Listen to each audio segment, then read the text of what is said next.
the Chief of Political. I am, oh, all right. So now we're recording, so I will introduce myself once again so that is on record. My name is Tomasz Stawczuk. I am a Chief of Political Section at the Poland's social-political magazine Kultura Liberalna. And here with us today is Professor Radosław Markowski, who is Director of the Center of the Study of Democracy at SWPS University in Warsaw.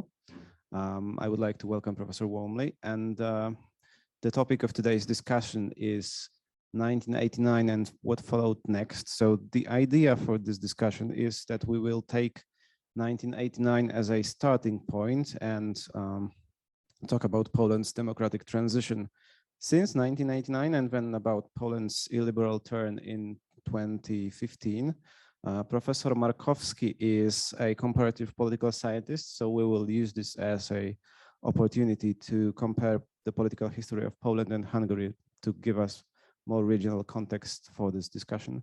And after a while, when we talk, we will be happy to take questions from you.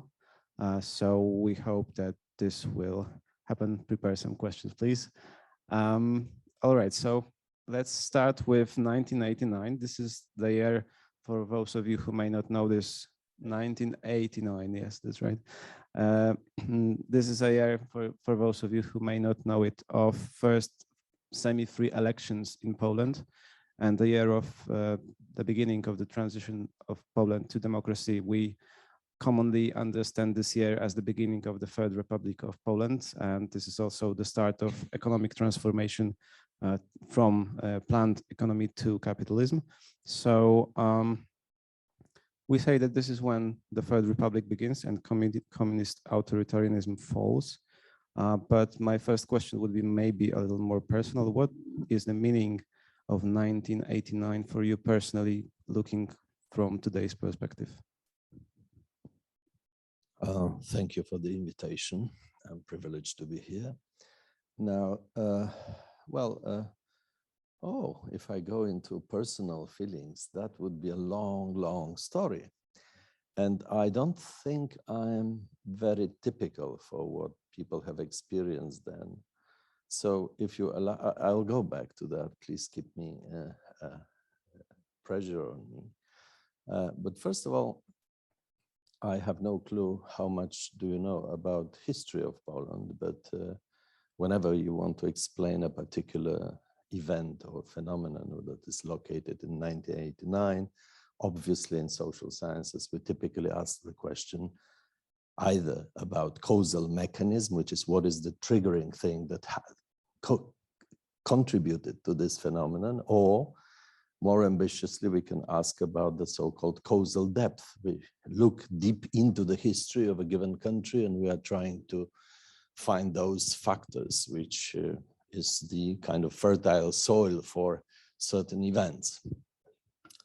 As it was said in the introduction, it is always worth comparing.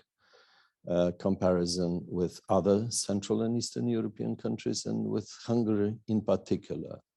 Because what I want to say is that indeed, and this is the very few things in our history in Poland, the 1989, but actually the 1980-89, which is kind of the same period. I'm even from time to time claiming two things. First of all, be sensitive to those very unresponsible articles in political sciences that start with the sentence, with the fall of Berlin Wall, something happened. Bullshit. I mean, Berlin Wall would have been there still had it not been these chaps here in Budapest and in Warsaw that have contributed to the dismantling of the Soviet Empire. The GDRians, Germans in Berlin, did nothing or very little to get rid of the wall. Yeah, and the sources of what happened here are to be traced far way back. I am not in a position now to go in the medieval history of Poland, but there are a lot of institutions that we have created, which our historiography is not fully appreciated of, for example, like Liberum Veto. in our history, the liberum veto has been a kind of solution in the Polish medieval diet, that it was a neurotic preoccupation with minority rights, one may say. Something that came, well, don't laugh. I mean, it is serious. We were really competitive to the Greek idea of majoritarian democracy. And of course, ultimately, liberum veto has led to chaos and the partitions of Poland. But 150 years, liberum veto was functioning pretty well. If you look at the number of legislature acts which at the time passed through English or French Parliament and Polish, there is not much of a difference, right? Anyway, but let me go to the triggering, to the causal mechanism. So maybe a good starting point is the nature of Polish communism, which is very peculiar by Central and Eastern European standard. In what way?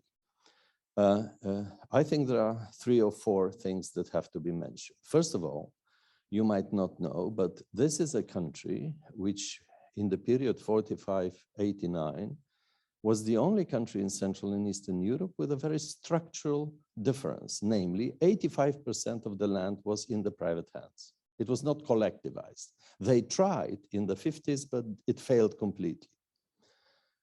So this is one thing. And also, if you look at services, part of the services were privatized. So we were in a way, this is one thing. The other is a very unique role of the religion of the Catholic Church as an institution. And I'm not talking here about religiosity, beliefs, etc., but about an institution that was an ideological alternative to the communist narrative. That is to say, each and every Pole could enter any time during the week, and millions were entering that institution, and listen to a different narrative about a human's lot, about family, about the relationship in society, etc., etc. Third, this was a socialism, especially in the 70s and 80s, with exception of 2 or 3 years during the martial law, that was relatively free. I mean, come on, I had a passport in my pocket in the 70s. As a student, I was washing dishes with Sicilian mafia in London, you know. I was free to travel. I was, unlike my Bulgarian, Czech, or other colleagues, I did read majority of the books in sociology and political science that were not accessible to. To give you a hint, in Warsaw University in 1979, we at the time also had something like, this travel agency Erasmus, so we also had a kind of exchange of students under communism. And in 1978, Bulgarian, Czech, DDRian, and I think Romanian students were removed. I mean, they were called back to their countries with the justification that they should not be taking courses in sociology in Warsaw, because this is a bourgeoisie capitalist sociology and has nothing to do with communist interpretation of what society is about. So there were really structural differences. There are more detailed other things. And let me remind you that the big event, which or let me put it more bluntly, from a historical perspective, in 2050 or 2070, after I exit this place, if there will be still encyclopedias of political science, you will probably find a narrative that says in Poland, the transformation happened in the 80s. I think that the period 80-89 is actually the same period. Let me remind you, in 1980, when the Solidarity movement starts here, and ultimately there is almost 11 million people with Solidarity membership cards. And it is incomparable to other communist countries because, there were 200 in Prague, there were 300 in Berlin. There were also opposition people in Sofia. I met both of them once, right? And currently you have a narrative which says, well, all along in the region, there was a revolt against communists. It's not true. It was Hungary in a very different way, where it was not about mobilized masses that protested against communists, but there was a very wise thing to converge from communist economy into market economy. And actually, had it not been Poland in 1989 to trigger the transformation, I guess it would have been Hungarians. I'll go to that comparison very soon.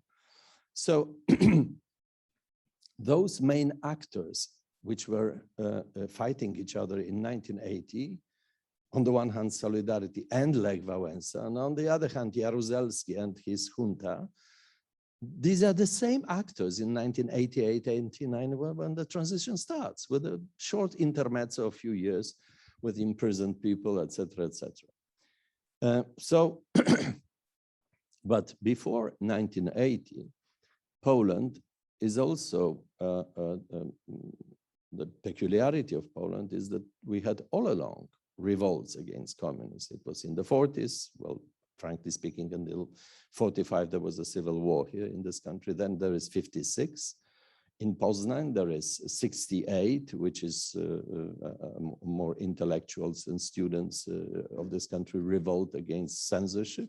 There is 1970, a major event with tanks here on the streets. And then there is the 1976, when Committee for Defense of Workers is established after Radom and Ursus events. So it is a cumulative thing. In Poland, there was never, ever a legitimacy of the system, except, which we do not recognize, that maybe right after World War II, when, you know, in the World War II, by design, I should say, I can elaborate on that, we've decided that we have to fight Germans and Russians without any preparation. So we lost 6.3 million people killed. And if you look also at those who got lost during the war, it's up to 9 million people.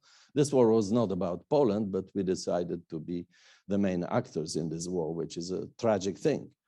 Which means that, yes, we had this, in the culture of this country, there is this tradition of fight for freedoms and independence. And this country is very anti-Soviet and anti-Russian for all kinds of historical reasons. I typically, there is a joke I like very much, which is short and nice, about 1980. The joke goes like this. The question is, whom will the Polish army fight if Russians, Soviets come to Poland, enter Poland from the east, and Germans, DDRians from the west? The answer is they will first fight Germans, then Russians, in accordance with the proverb, duty first, pleasure next. And there is something in our history that we are usually fighting. I don't know whether you know that we have been with Napoleon even to Haiti, and there are still Polish names in Haiti because we were fighting for, well, God knows what, but apparently freedom of humankind. So, and it ultimately materialized in 1989. It was a very well-crafted, it is a rational thing, and unfortunately, more and more people, we have this tendency to interpret everything in terms of religious miracles, you know.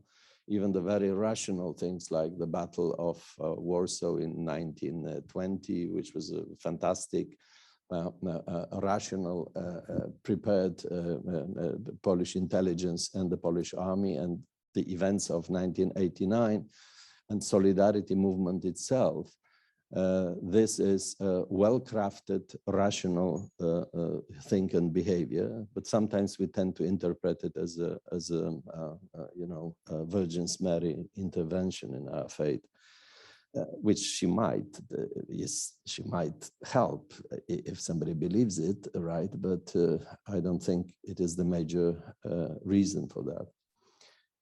So here we are with the start of the negotiations between the Solidarity leaders and the communist regime starts actually in 86-7, materializes very much in 88, and in February in 89, the round table officially starts. The round table, there are two sides of the round table, Solidarity leadership and communist leadership. There are representatives of the churches, sort of mediators or God knows what, but the main two opponents are those.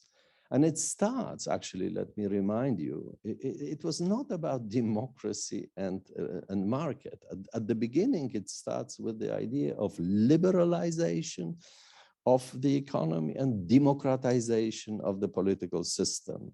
It was still envisaged that it will take a long time, maybe a decade, until real democracy and real capitalism is implanted into Poland. But as you know, and Gorbachev knows it even better, once you start doing something, it might get out of your hands. And so it happened during the talks at the round table. Very early on, it turned that liberalization and democratizations lead nowhere. And it was the communist side that all of a sudden a young, at that time, politician, Aleksander Kwaśniewski, who then became a president for 10 years in Poland, came with an idea that let's have a really free election to the Senate, to the upper house. And the design of the June elections in 1989 was very specific. People tend to forget, and typically they say that there was an agreement between the two sides that Solidarity is allotted 35% of the seats and the communists and their allies 65%. It is not true. It was allotted 65% of the seats to the communists, but the 35% were contested openly by communists and by Solidarity. And the result of this event, and here I will come to my personal feelings and experiences, the result of the election was 100% seats, well, 99 if you want to be well, more humane to the communists, were won by Solidarity. All seats that were openly contested were in the hands of Solidarity, and the 65% of the remaining seats, some of them were only filled because there was a two round, you had to get 50% of the vote. So in the second round, Solidarity did support some of the reform communists. It was very interesting that Wałęsa launched an idea that we should go vote and vote for those communists which were the reformist communists, not the tough, intransigent communists. By the 6th of June, we knew that it is a crushing victory of Solidarity. And well, what I felt, I was afraid. That's the first feeling. I mean, come on. You know, we knew that those guys at Kremlin, they have a very specific sense of humor. Dubček in the 56, Hungarian leader, they were promised that there will be no interventions. And while Dubček still had wet lips from the kisses of Brezhnev when the Soviet tanks entered Czechoslovakia, and he was also promised that there will be no intervention. So at that time, I was at least listening very much to Radio Moscow to see how they interpret the Polish situation and whether they will intervene or not. Fortunately, they did not. This time, Gorbachev and fortunately, probably because they were after Afghanistan, they were after all kinds of unsuccessful military actions around the world, withdrawing also from Africa and so on and so forth. Poland was probably too challenging to enter with military force. But had it not been Gorbachev and still Andropov or Brezhnev in place, God knows what would have happened. And then starts the reform. But I think... So I would like to jump for a bit to contemporary times and ask you, does this transition of 1989 actually exist in Poland at the moment in popular imagination? Because one might think that this has not really become a date of unity and remembrance of democratic transition, but that it faded as time went along.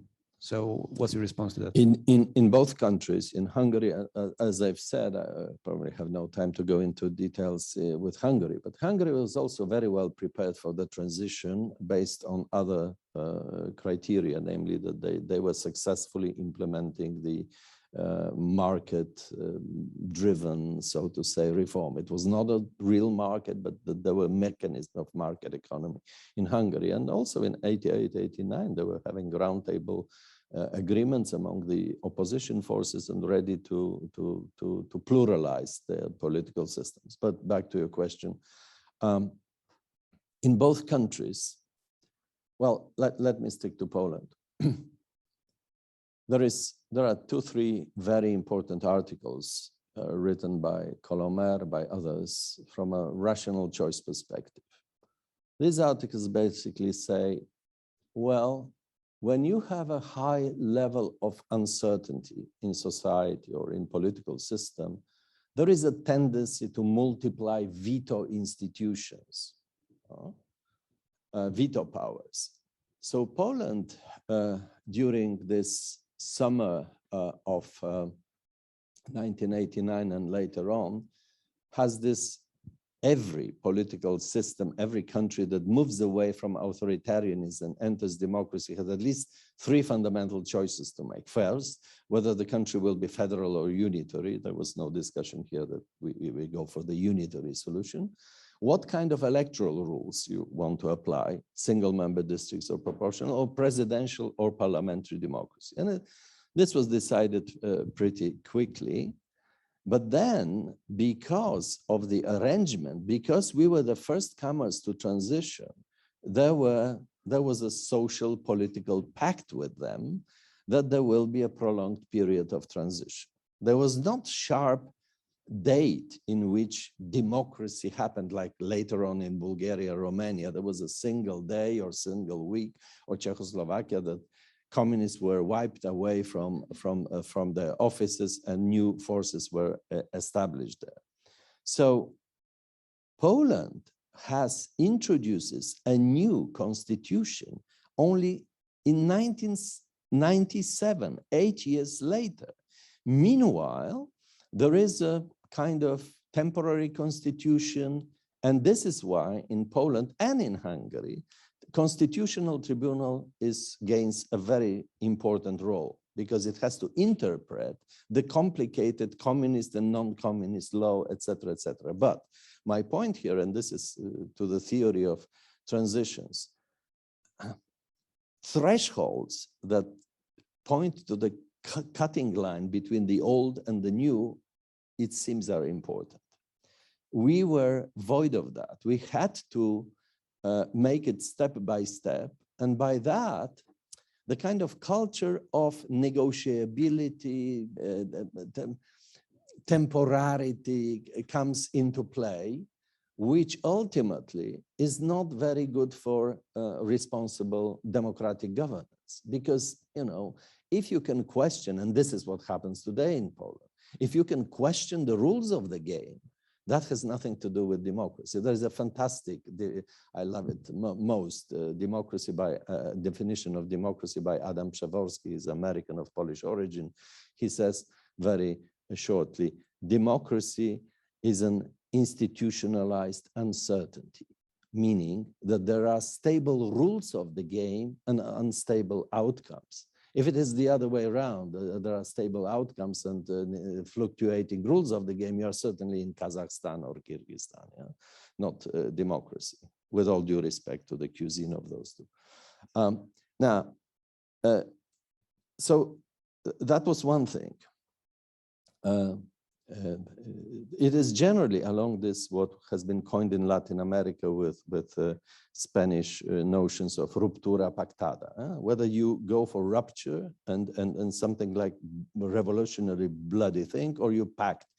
The Polish was pacted transition, period. And pacted transition has its side effects, which is precisely this, what I've mentioned, and the kind of readiness to accept the changes in the rules of the game. By the way, it was introduced by the solidarity in right after the first round of the election. I don't want to bore you with details, but there were special seats assigned to the so-called national list on which there were communists, and only 2 of them out of 50 made it. And then Wałęsa said, well, come on, let's give them these seats, and which was in discordance with the rules. Yeah. So this was a period in which we negotiated a lot, and we negotiated not only the substance, but the rules. Yeah. And then there was an idea whether to go for presidential or parliamentary. This was also a heated debate about that. Ultimately, we ended up with a parliamentary democracy with directly elected president, which has, frankly speaking, very little to say. He had some veto powers, but they're not that important. But I would add to that this negotiative nature of the transition was also afterwards seen as a source of division and contestation of the political system as such. And what I would like to ask you is that if we look at politics of law and justice government for the past few years, one of the narratives that took them to power was precisely the contestation of the political system as such, that it was flawed from the beginning. And some scholars also say that economic transition, which was harsh on some people, also added to the popularity of the illiberal populist politicians. So my question would be, were the seeds of the current illiberal turn in Poland already present in 1989? Well, you know, I would say, you know, in social senses, there's always, I tend to ask myself about whole kind of phenomena, the kind of question, is it fate or choice, right? Did it happen because it had to happen, or was it a sequence of choices made by smart, cunning politicians, not necessarily wise politicians, but very cunning? Yeah? So the answer is, it is even more visible in Hungary, where until 2010, when Orban came to power, there was no change of Hungarian constitution. I mean, there was no new constitution introduced. There was a change of the provisions of the Hungarian constitution. And by 1995, the Hungarians were joking that the only article in the constitution that still remains from the communist period is Article 3, that says that the capital of Hungary is Budapest. And indeed, it was changed totally. But the event of introducing new constitution, now looking from this perspective, it really seems important. For the average rank and file people, the question is, so, okay, when did the new start and the old went away? And why didn't those who were the representatives of ancien regime were not held fully accountable? That was another narrative of this. But you know, I mean, we did it in this place for the first time in our history without bloodshed. I mean, I would say, if I were having a magician's power, I would again go for this, and actually precisely the way it happened. Now, with the economic reform, of course, I mean, but you have to bear in mind, and again, Polish-Hungarian comparison is very important. Hungary, by 1989, has already had a developed quasi-market economy. The shops were full. Poland has an enormous crisis. Again, my personal In 1989, I started, my salary started with 20,000 zloty, and I ended up in December as a millionaire. There was a 780% inflation rate in Poland. So the moment you got your salary, you were running out of the factory or a center to any shop to buy anything, because you knew that next day it will cost twice as much or even more. Anyway, so the radical economic reform that was not legitimized by democratic elections, actually, again, I have nothing against the first Balcerowicz in 1989. I later on are more critical of Balcerowicz, and I'm very critical of Balcerowicz today. But in 1989, with these empty shops, with this, you had to go for the big bank, and you know, in 3 months, 4 months, there was a relatively stable situation. The money started to be a capitalized money. There was an exchange rate to dollars. There were shops in which you could, well, it was expensive, but you could buy something. The inflation was still high, about 30, 40%, but that was bearable, right? So I would say, yes, if what I'm basically saying very often is that I regret that by 1990-91, there was, we should have had another roundtable, which was economic roundtable about the rules of redistribution, about inequalities, about these things. We never had that. And this is probably, this was a mistake from this perspective. But if you ask me how it influences current, the 2015, now, what happens in between, you might not, I don't know the countries you are coming from, but probably they are still much richer than Poland. And Poland is still relatively poor country by European standards. But if you look at the dynamics, and you take the GDP of Poland of 1989 and today, it is almost tripled. 270, 280% of the GDP of the 1989, we have achieved enormous economic success. The other countries from the region are lagging behind. The next are Slovakia and Estonia, and they barely have doubled if you are counting the GDP friendly. That would be all. And the others, like Bulgaria or Romania, they are at a little bit above the level, 150%, let's say, of the 1989. So you are in a country of enormous economic success. Then, of course, the second step into success is the entry to the European Union in 2004.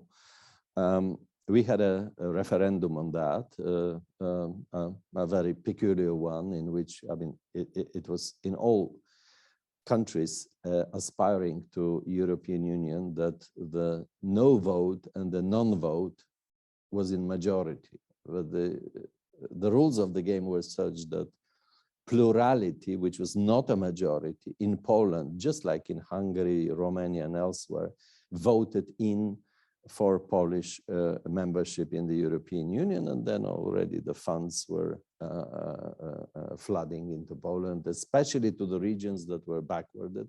By the way, in the referendum, and this is my last point because I'm an open, articulate enemy of direct democracy. It simply doesn't work. People they don't know what they are deciding on most of the time. To give you an example, what happened then? Well, who voted against Polish membership in the European Union?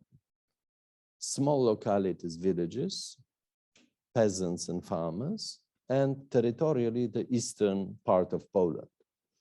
Who has benefited from being in the European Union? Farmers and peasants, small localities and villages, and precisely the eastern territories of Poland. So people have sometimes no clue about what is, even such a fundamental thing as you know, getting funds for nothing, actually, just because you are there. And because you are poor or because your region is poor, you are allotted a lot of money, which has contributed to other problems, but maybe this is not for today. All right, so my last question would be, before I give floor to the audience, would be, so if we look at this period of democratic and economic transition from today's perspective, there's this narrative that we have kind of an upward trajectory from 1989 up until 2004, when Poland joins the EU. Then we have kind of a small stabilization for a few years. And then there's this illiberal turn in 2015, which is not only a Polish phenomenon, but probably a larger, more global phenomenon. So what are the reasons behind this turn then, if it is correct that this previous period was a period of success? Look, first of all, you have to be reminded that what happened in 2015? Well, out of 31 million eligible voters, 5.7 million, 18.8% voted for peace. This 18.8% translates, due to all kinds of things in electoral rules, if to 51% majority in the parliament. So at no point in time they really can claim they are in majority. It is a very weak plurality. The thing is that the others are even more pluralized, separated. The name of the game in 2015 and even in 2019 is selective demobilization of the liberal democratic cosmopolitan camp. We are in Poland in majority. We are separated. We cannot make it work and join forces. But a majority of Poles, even those who go out and vote, are not voting for peace. So I'm very often, sometimes from time to time in the media, Western media, and when they ask me, so what Poles are doing? Well, what Poles are, by equating Poles with this government? Well, Poles are very different, first, and secondly, majority of Poles are rejecting what this government does. But the problem, so selective demo, since we are coming to an end, let me put on a table something like this. Maybe American example is a good starting point. In the political history of nations and societies, pretty often there is this moment, like in the United States before Trump, that the titular majority, which was white Anglo-Saxon Protestant, even if they are from Western Virginia, they truly believe that they are the heirs of Hamilton, Jefferson, and Madison and Federalist Papers. They do. And these white males are typically afraid, rightly so. They are looking at what is going on the ethnic composition, and then they know that in 5, 10, if they are lucky, 15 years, they will be a minority in their own country. And a very similar process is going on here in Poland, namely that Polish Catholic narrative that these are Poles. There is a secular, sluggish, but very steady trend from 60% participation in churches, in masses in the 80s, down to 37, 36 today. It is slow, but it is very visible. Right? And if you ask me what is, you will not understand Polish politics without understanding what the Catholic Church, how an influential political direct actor it is in this country. It is fundamentally, and it is, so in Poland, these rather older people, less educated, are attached to the church. And the world they are living and the axiology, the values that seem to them that are vanishing, they have entrusted in peace as the only defender of these Polish Catholic values. And they are enormously mobilized, over-mobilized compared to the others, which do not see these threats. And that's why this tiny minority of 5.7 million out of 31, or even 8 million out of 31, as it happened last time, due to the fact that there was a presidential election, can make a difference. So this is one. The second thing, I have been very often approached that maybe the problem in Central and Eastern Europe is with Homo Sovieticus, that we are the heirs of the problems we have with liberal democracy comes from the fact that we were socialized in, most of us, not your generation, but I was, well, actually, I was socialized in resistance to communists. So it is a very tricky thing. And for Poland, it is true. I very often have an argument with my German, DDRian or Czech colleagues. They say that socialist mentality. Look, I never came across a socialist or communist mentality in the 70s. I still remember one apparatchik during my student times trying to socialize us to political philosophy of Marxism-Leninism. This poor chap, an emergency took him after 3 or 5 meetings because we were so critical and mocking with him that he couldn't stand it, you know, and we were not relegated. That these were not the times anymore that you know, in Poland you could get imprisoned. You know, there are this people who tend to embellish their biographies today that they were fighting in the 70s against communism. Come on. In the 70s, okay, you could get arrested, you could even beaten or by the police, but no way that they were, you know, kill you somewhere. Of course, later on, here and there, it happened, but, you know, let's be serious, in a 40 million country, with all due respect for all those lost lives, well, it happens, you know. But even, and this is a thing that when I say it, it sounds controversial, and in this building might be particular, so don't denounce me, please. But, and please remember my preamble. If compared to Latin American cases, Argentina, but even Iberian, Salazar in Portugal, and etc., the martial law in Poland, implemented by the Polish military against 11 million people, was the most peaceful thing on earth that happened during this kind of putches, military putches against own society. So, you know, we tend to, yes, there were people who got lost their lives, but we still debate whether these were 20 or 30, and again, with all due respect. But it is not the Argentinian thing that there are 30,000 missing people, right? Or so on and so forth. So I would say that the Homo Sovieticus studies has nothing to do, we have checked it, it's one of my books, that the Polish low social capital and also the problems we have with public domain and the culture of contract and all these civilizational innovations that are accompanying decent and qualitative democracies come not from Homo Sovieticus, but from Homo Catholicus. It is the strong religious, not even belief, but you know, in religiousness, one should distinguish between belonging and believing. The Polish religiousness is very much about belonging. It is a social, political phenomenon also. So one word about the church. It did a very good job under communism, fighting communism for all kinds of reasons that we can see now why.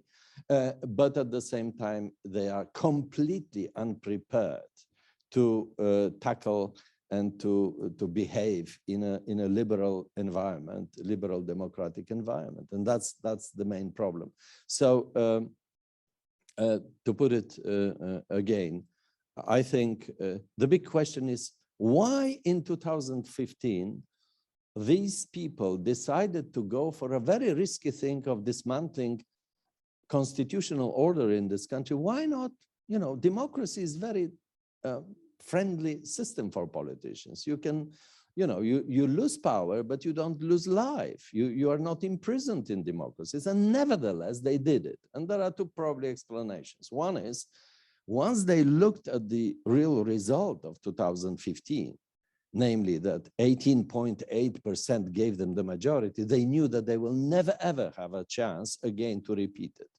And secondly, this has to do something with the underground activity of the opposition. You know, when you are valuing rather loyalty and personal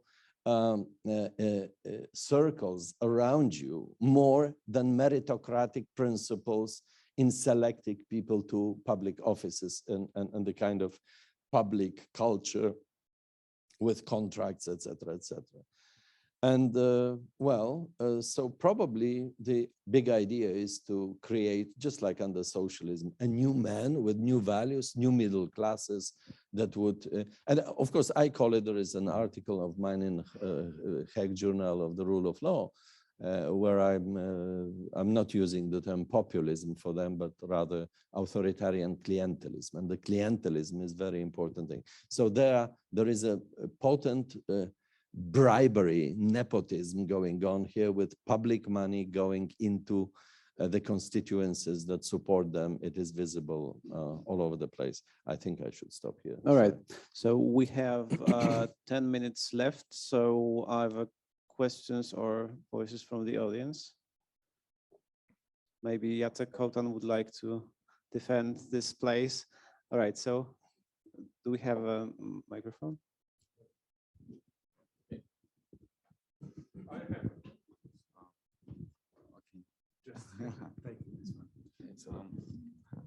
Hello, my name is Lasha. I'm from Tbilisi, Georgia. My question is like a little bit, touches a little bit history, starting from solidarity steps in Poland, ended up to 2004. What do you think about this chronological aspect? What was the booster aspects of helping or assisting Polish democracy about these years? And what do you think? Was there a specific assistance from the West that made Polish democracy stronger? And how you will, just from your side, how you will describe it? Did it play a big role in the developing of Polish democracy? And all right, so maybe we should gather questions and then we'll have a final section for your responses. All right, another one.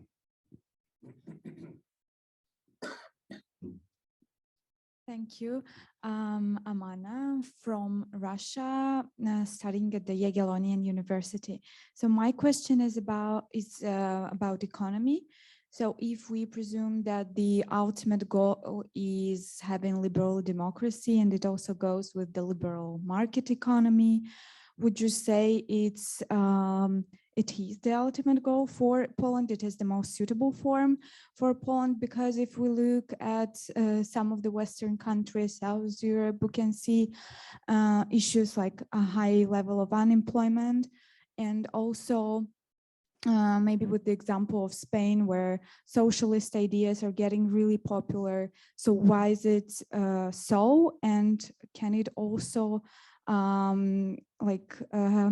have any impact on Poland and on the direction that it is taking? Okay, thank you. Please. I hope you remember all of the questions. Yes, I have them written down, so don't worry. I'm Nika, I'm from Berlin, Germany.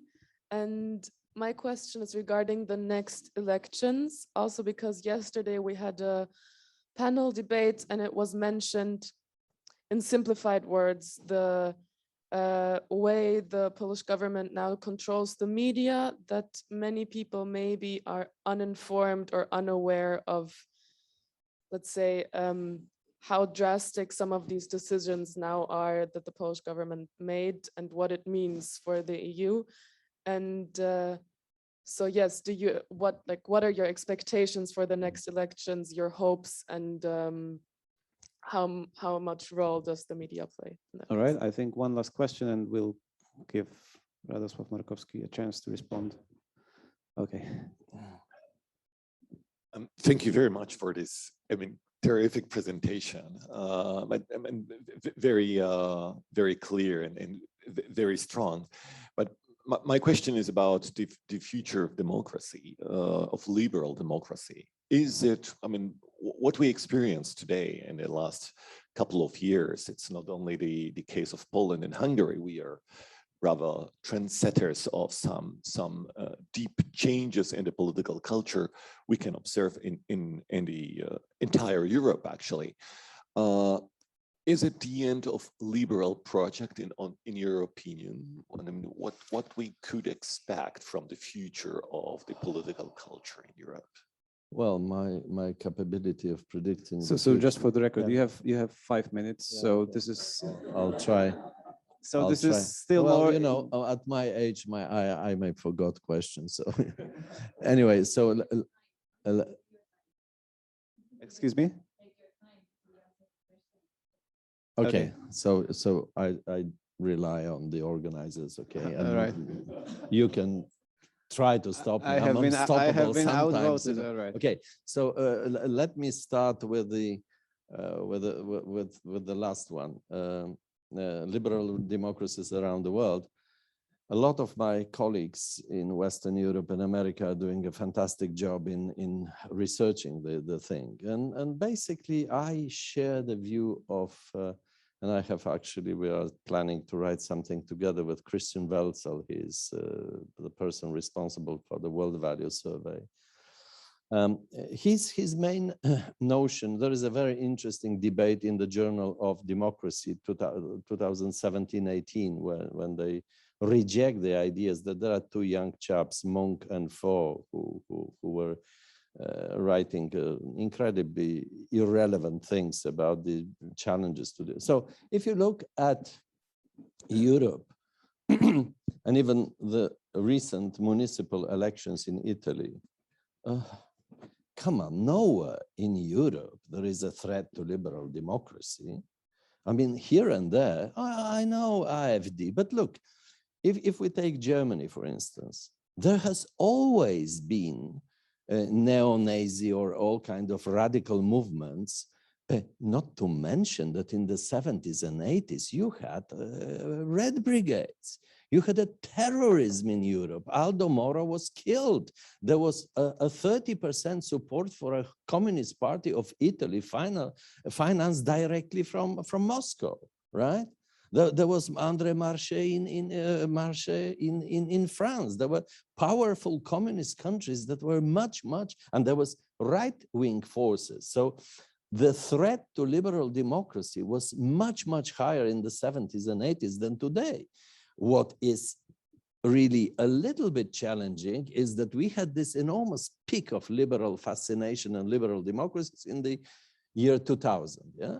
And then it seemed that this irresponsible end of history with a question mark, this chap is really good at putting completely irrelevant topics and then putting a question mark and pretending it makes sense.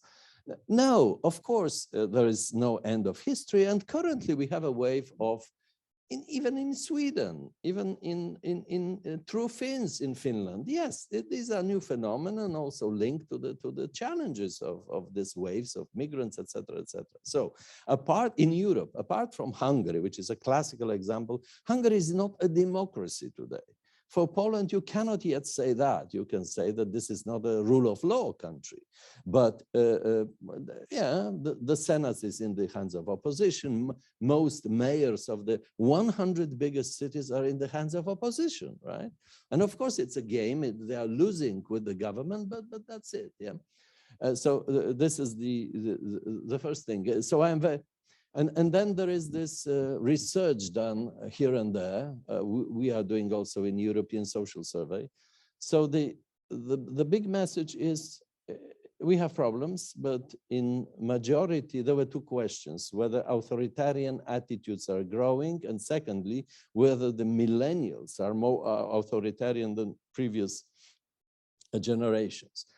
And for Europe, the answer is no, no. Yet the problem is that, and this we cannot put it into a footnote, it is not true for United States. In United States, yes, indeed, it is the millennials who are the young, who are more radically anti-democratic. And also we can see statistically different chunk of the population that is not abiding with the democratic axiology. That was one. The second here was about, if I recollect it correctly, whether the European Union and other civilized democracies have helped us to become civilized democrats. Well, as you can see, if they were trying, they failed. So my point, for example, I'm not that critical I am critical today of what the peace government does, but I'm even more critical of who we are as a society.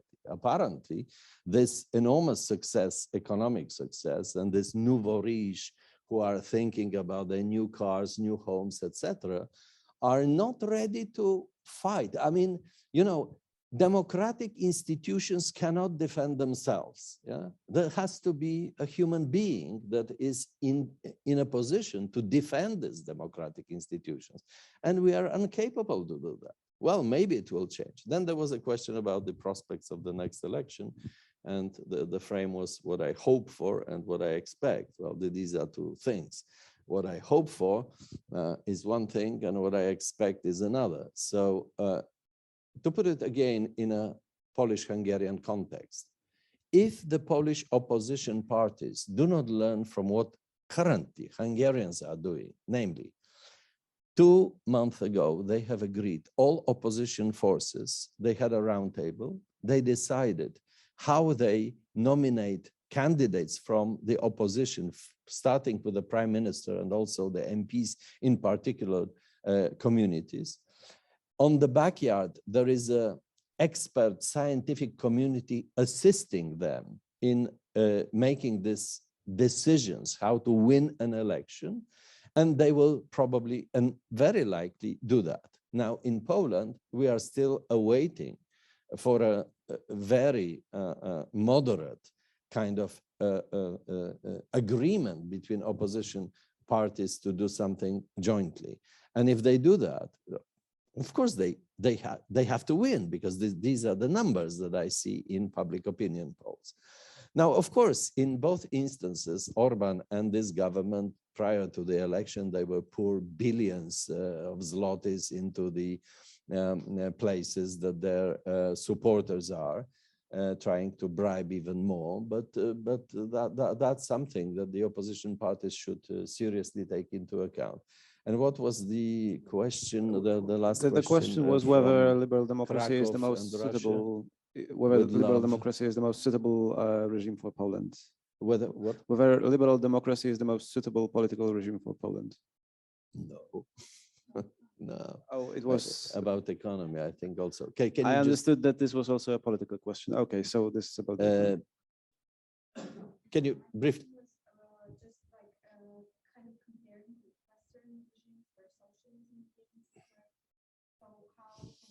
So is this about free markets? Okay, okay. So is less or more free market the answer for the future? I understand the question. Okay. You know, the process that we're witnessing today in Poland with this government is going away. The obsession is the state. Yeah? The state topples self-governments, local communities. The state starts regulating things instead of market, and so on and so forth. So presumably, if the opposition wins the next election, there will be another drive towards more open and market economy.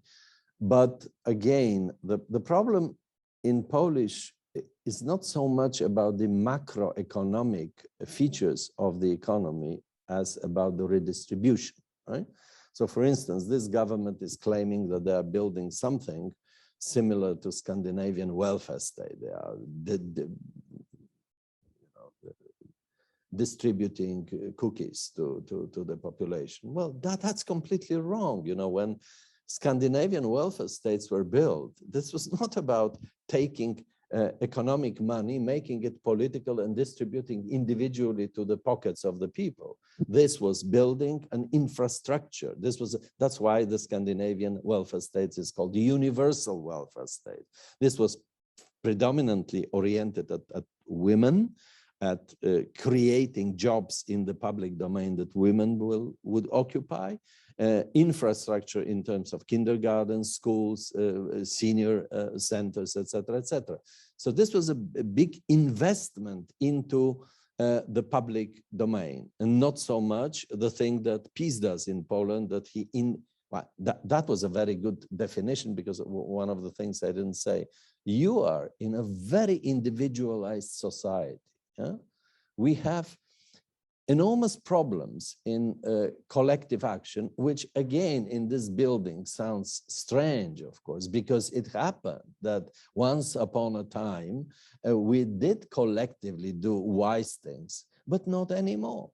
The tradition is if you go Sunday, go to a Polish church, and you will listen to this narrative in the church. It is individualistic, nationalist. It is we Poles, we the Polish family, of course, not other family. And there is nothing literally about donkeys, about nature, about protecting the climate. They are completely void of these concerns, right? I know someone will say, but my priest in my, yes, it happens. Yeah, from time to time, there are enlightened Catholic priests in this country. But as a general rule, they're obsolete to the extent that it is mind-boggling, and you can't even listen to that, yeah, because there is so little concern for I was just at another conference where I am dealing currently with Anthropocene, yeah, a kind of idea. This year, 2021, the International Geological Association will officially decide that we have left Holocene and we have entered Anthropocene, meaning that we should recognize that human beings have become a geological factors for the first time in the long, long history of the humankind on this planet. And that we are devastating this planet, and it has to be immediately stopped, right?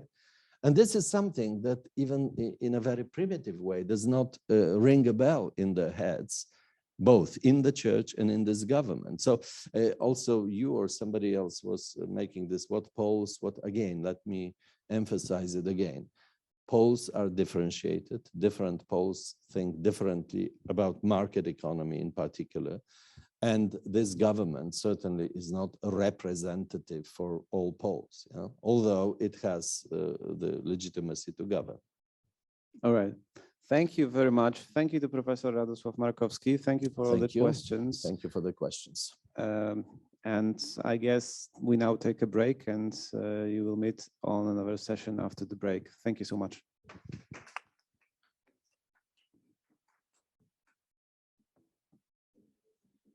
Proszę tutaj jeszcze raz.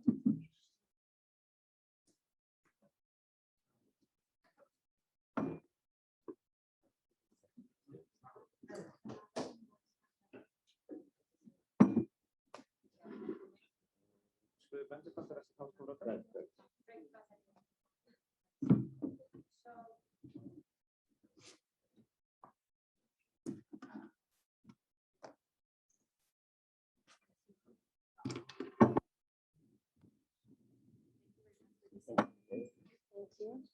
In a way, if I may say, our co-host here, as he's a director's plenipotentiary for the research here at the European Solidarity Center, and he's also a scholar.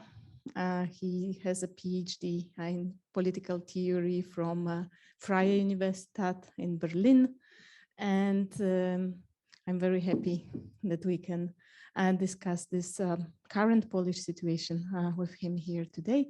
Then our second guest is Edith Good, that I'm also very happy to finally see in person.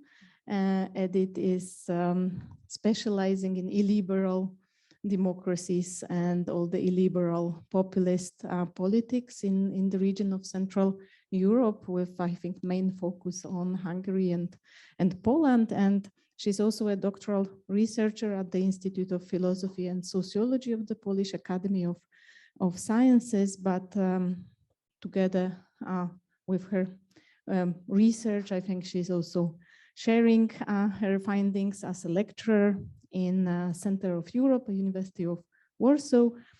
She's also a Visegrad Insight Fellow, and she's contributing, translating what is happening in the region to people by her articles in several magazines and journals. And so it's great to have you.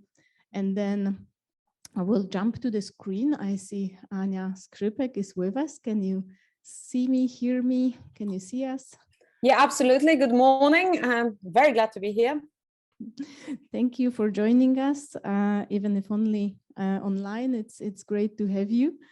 Anya Skrzypek is Director of Research and Training at the Foundation for European Progressive Studies, but she's also a political scientist. She also has a PhD in political science from the University of Warsaw, and I hope she will share with us a bit more European perspective of what is happening and future of Poland in EU.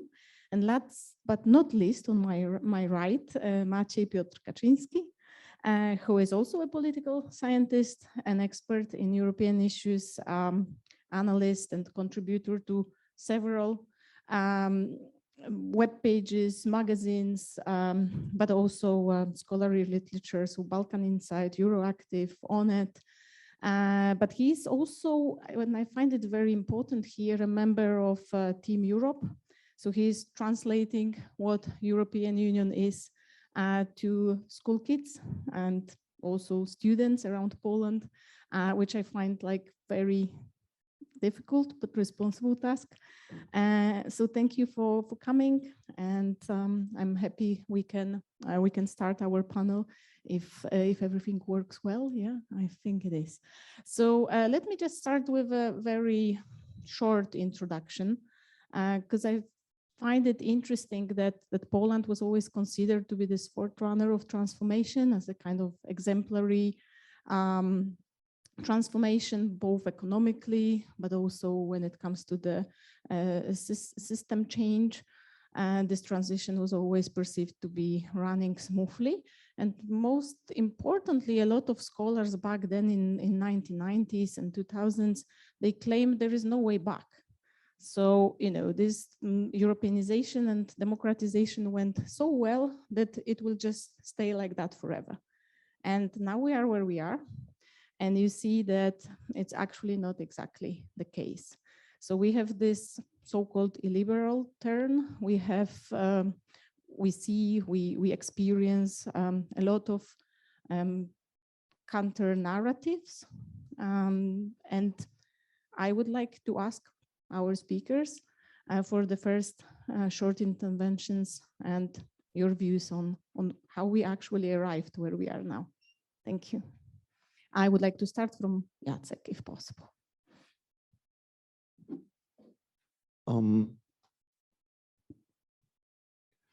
It's not easy to make the long story short,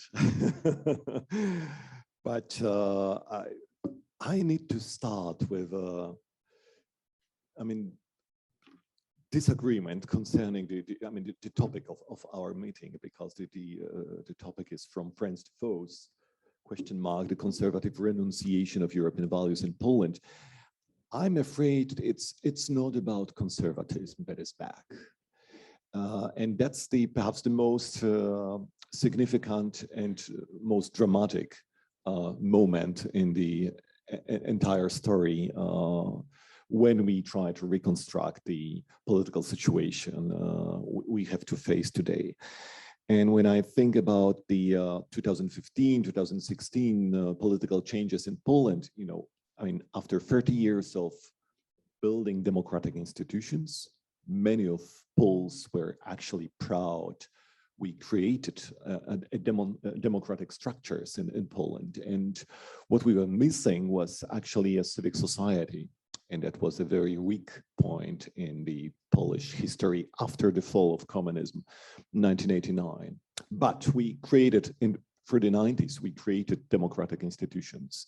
And I mean, more or less, but it was working pretty well. And when you compare it with other countries in Central and Eastern Europe, I mean, Poland was definitely a very strong example of how we can do it. So 2015, all the democratic institutions have been questioned and disappeared, many of them. And the civil society appeared. So this missing element of this story was on the streets. We face, from 2015 till today, we face actually the most significant social mobilizations on the streets since 1989, since the fall of communism. One cannot forget it was, I mean, these are also very eventful events. So, I mean, very dramatic, very, also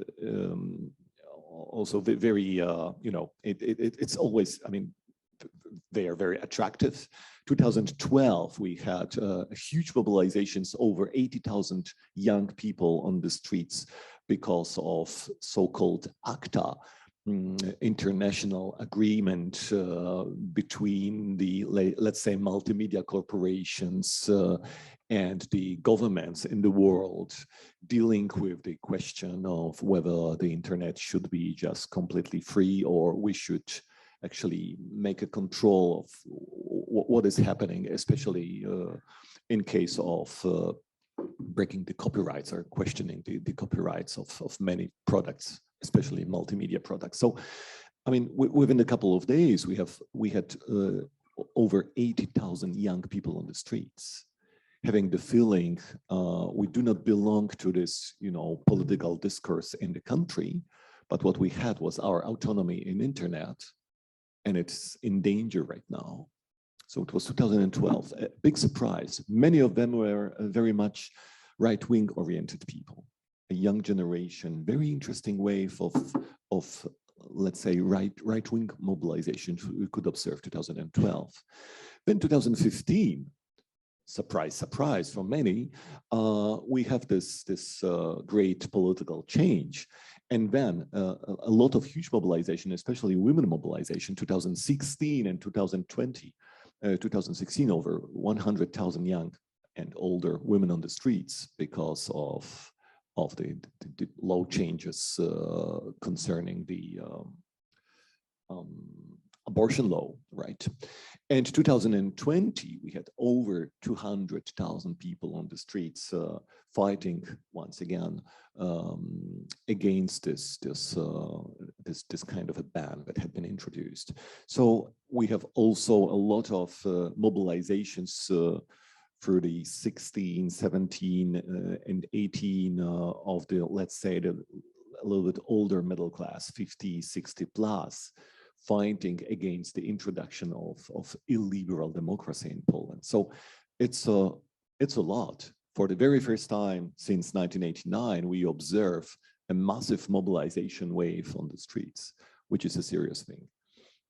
But coming back to the introduction of the illiberal democracy, there is a very famous speech of Viktor Orban from 2014, when he, for the very first time, I think he used the term illiberal state.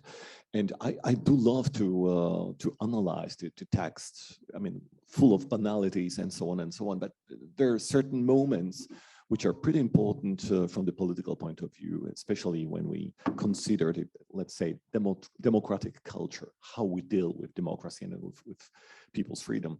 And what we can see, I mean, there are 3 points which are pretty important for me. The first one is the marginalization of individual freedom is actually a very important element of the entire new illiberal project, which I called together with Viktor Orban and Jarosław Kaczyński, a counter or cultural counter-revolution.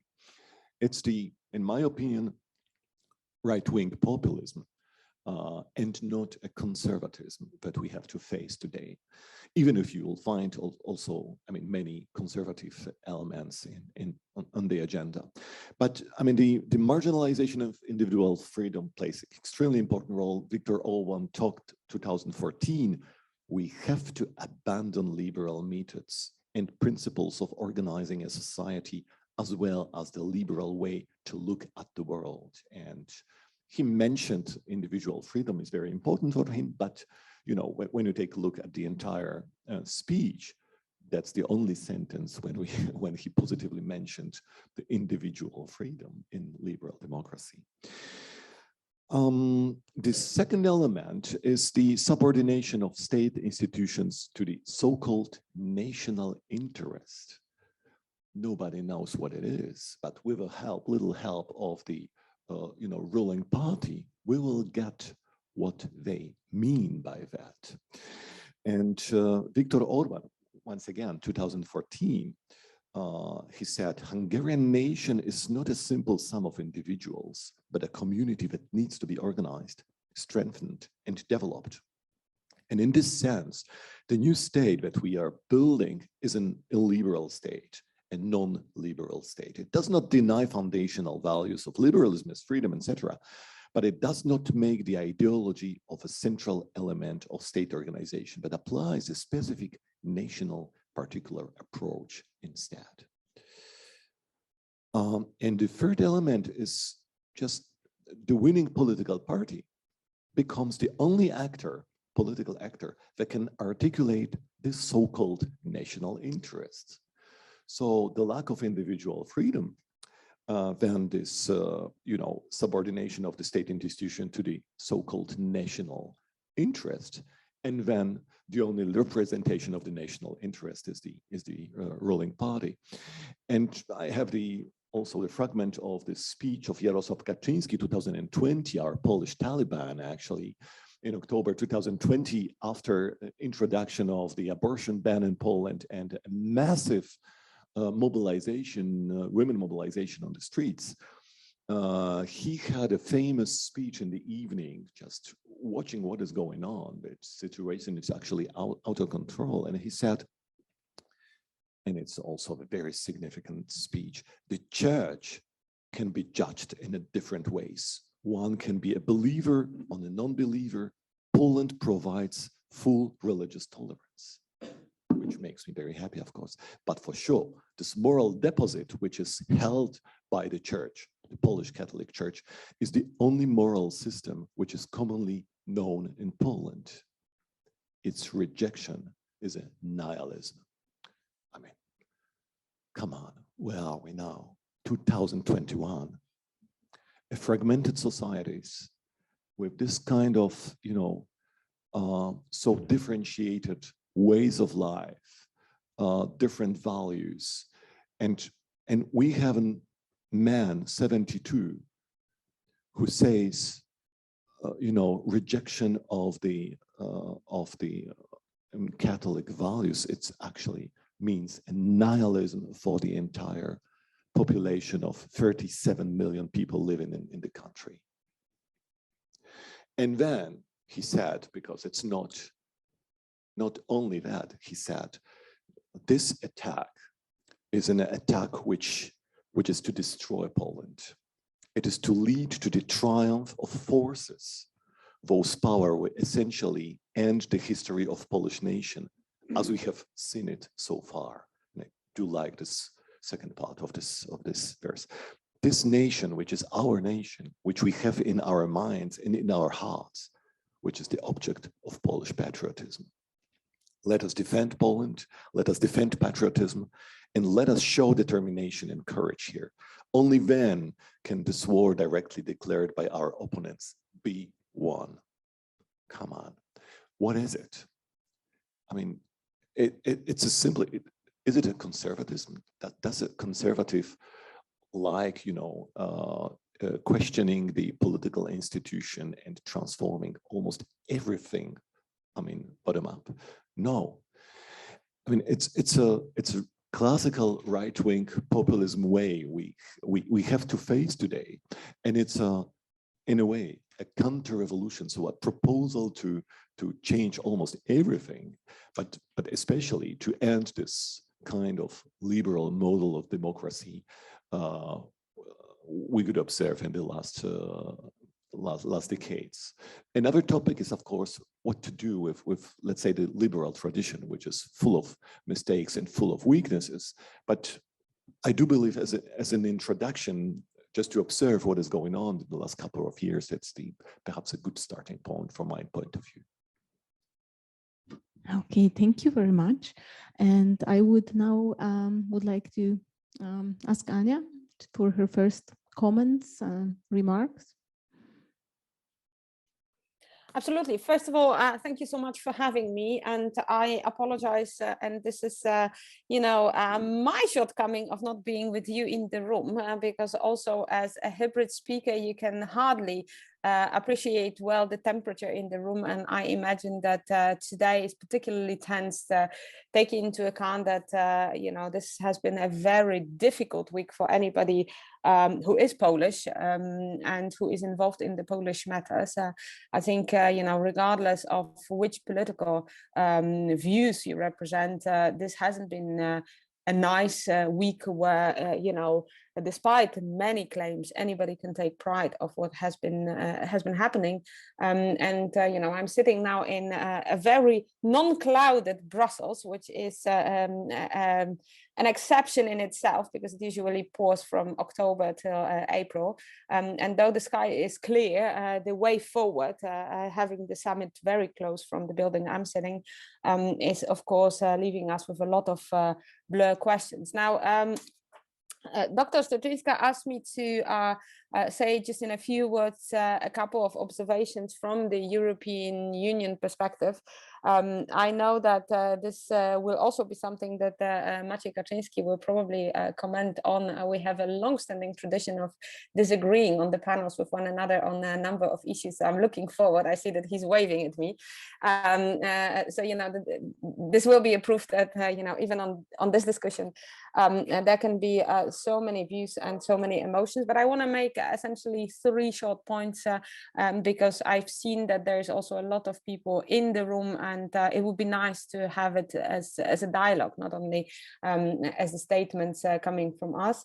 I want to talk about the 3 things: the issue of conservatism return, and perhaps build on what Dr. Coton has already mentioned. I want to touch upon the issue of pro-Europeanism and anti-Europeanism in the light of the debates of the last days.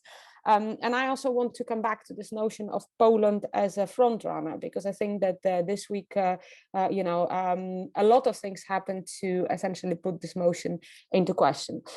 So starting from the conservatism, I think, Dr. Coton has been talking quite a lot about, can we at all be talking about conservatism, or can that be framed in this way, as the European federalists poked us to think for the occasion of this panel. And I would say that if we look at the discussion on the floor inside of the European Parliament on Tuesday, and we not focus only on the question of European Union and Poland, there has been a very interesting dynamic between those forces that are more connected with the European conservative reformists and the others, EPP and so on, when it comes to claim of who is conservative. I think it got very much dressed in this question of is conservatism per default a pro-European or not pro-European approach? There was a question of primacy of the argument. I think especially the ECR, but also independent members of the European Parliament have been trying to claim the notion that the entire debate is a show of attack on conservatism. But indeed, I think Dr. Coton was right by asking the question, is that the conservatism, that those forces that are not democratically focused and not interested in forging a social contract on the conservative values, but actually imposing their will because of having won the elections, is there really the modern conservatism? There, I think it's, I'm a social democrat, so of course for me it's a debate that is interesting as an issue to observe. Also because, of course, looking at the Christian democratic forces and conservative forces in Europe, there is a lot of discussion about renewing the conservatism, renewing to make it have a stronger appeal, renewing that to make to be resilient in the times of political fragmentation and so much of radicalization inside of our societies. So I think that while Dr. Kotan was, and I align with him about the fake attempt to claim conservatism when you are not a pro-democratic force, I think that this discussion is essentially a very historical debate, because I think it will define also the place for, on one side, the Christian Democrats, conservatives, those belonging to the more mainstream center-right, and those who are currently on the right and in a very aggressive way are trying to claim that what they represent with their approach, their narrative, the arguments is actually a new phase of conservatism in Europe. I think it's an important political battle, something that we've seen on the different sides and in different disguise. But I think, especially for the European federalists, when we talk about how you build the coalition, how you build the consensus for the future of Europe, also in the context of the conference on the future of Europe, this battle shouldn't be underestimated. And the arguments that have been put forward by different sides on Tuesday are very interesting, also from the perspective of political parties building, the fragmentation, but also the question of the contemporary political thought. The second thing I wanted to talk to you about, and I have about 2.5 minutes, I just realized, because the time was 5 minutes, and I do not want to go into that Polish tradition that you are given 5 minutes and then you speak 35. I know that we have been infamous because of that, unfortunately. I want to talk about the question of the anti-European and pro-European thing, because that is, that connects with how you perceive both the conservative bloc, but also how you perceive the issue of the social contract. And I think that one of the disturbing ideas, again, from the debate on in the context and in the constellation about Poland versus the rest of the EU, as some tried to portray that, was this claim about who is defending the treaties. I mean, if you listen to the anti-European forces or the Eurosceptics, they were saying that actually they have the prerogative in interpreting the treaties and the others are abusing the treaties for the political game. As also the question of what sovereignty means in the constellations such as the European Union. I think, by all means, and I know that this is a public seminar, it's not the Chatham House rules, so I'm taking a risk by saying that, but I would say that bullying the others, being aggressive, cherry picking, being evasive when it comes to responsibilities has nothing to do with sovereignty. Sovereignty is being able to decide, and if you join the community of values, you are an equal member, able to decide about the fate of the community, but also you are expected to take responsibility for it. So I would say that for me, it has been relatively disturbing on in that front, friends or foes, to be seeing this very partial, very sort of aggressive approach that we have been seeing, and the approach that have been leading to perhaps, it was created for the Polish audience, certainly, but at the same time, providing lots of lies, lots of fake sort of statements, starting from the fact that the European Union in itself is interested in twisting the will of nations to do anything that would be against the state, the rationale of state. And I think, that the debate over there has discredited very clearly. So this anti-European, pro-European approach, who really defends the statehood, who really defends the community, who really defends the treaty, is an important battle that, needs to be taken on because, it can appeal, it can strike the chords for those who understand sovereignty in the extremely narrow, nationalistic and very propaganda-oriented approach. And last thing I want to refer to, and I promise this is the very last point, is this question of the Poland as a front runner. I have a bit of an impression, also looking at yesterday, that Poland has not been a front runner, and if anything has been front runner in terms of running off the cliff.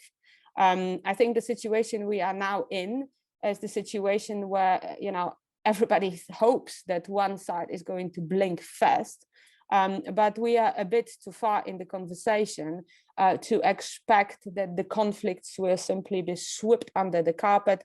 We are going to get our wrist slightly hit with a ruler, and that's it.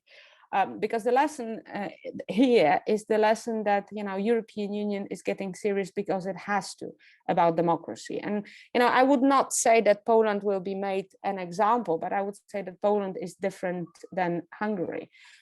In Hungary, we see currently going through the election, there is a hope with the united opposition, you know, regardless how it is composed and how many things need to be still sorted out. But there is a certain movement. When we look at Slovenia, that is another country that has the issues with the rule of law, Slovenian foreign minister goes on the floor on the European Parliament on Tuesday morning and says, we absolutely need to sort those issues. We need to have a clear statement when it comes to responsibility, when it comes to primacy of the European law vis-a-vis the Polish one. And when it comes to Poland, it seems that, you know, though Prime Minister's shade of white has been getting whiter and whiter through the debate, I think it wasn't as easy as it was assumed to come and, you know, cover with your voice accusation and putting yourself as a victim. It wasn't an easy sell on the floor of the European Parliament. I still think that, you know, at the moment, this is sort of a very run in the road of no return. By the way, the discussion in the European Parliament was 3 times longer than the discussion on the level of the member states yesterday, where no conclusion has been reached.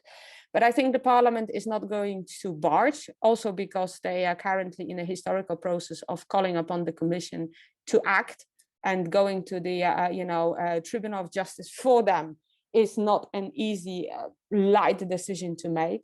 There has been an overwhelming majority behind the parliamentary report that calls for application of the conditionality mechanism and also wants to hold Ursula von der Leyen accountable to the 3 potential way forward that she wants to propose. Okay, Article 7 will be difficult because of the council circumstances, but the rest is absolutely doable. And the last point that there is the question of the Polish people. And here, I mean, I very much appreciate Jacek Kotan's remarks about the mobilization and the mobilization that are bipartisan, but allow me to be skeptic. I mean, I've had so many members of the European Parliament talking about the Polish people. And currently, I mean, every debate I go to, everybody knows more about Polish population than me being Polish. I mean, that's a bit of, you know, given for the moment. So I'm being explained a lot what's happening in my own country. But nevertheless, I think that the current government has managed, unlike any other, to withstand all the protests: young people, women, public services, miners, agriculture, teachers, lawyers, judges, I mean, you name it. They've managed to survive, each and every one of them. So I'm really wondering in how far European Union can count on the Polish society, on which behalf it wants to act, because a lot that has been said is about divided Poland, not the Poland we explain by Poland A or B through the government narrative, but the Polish people who would expect European Union to act.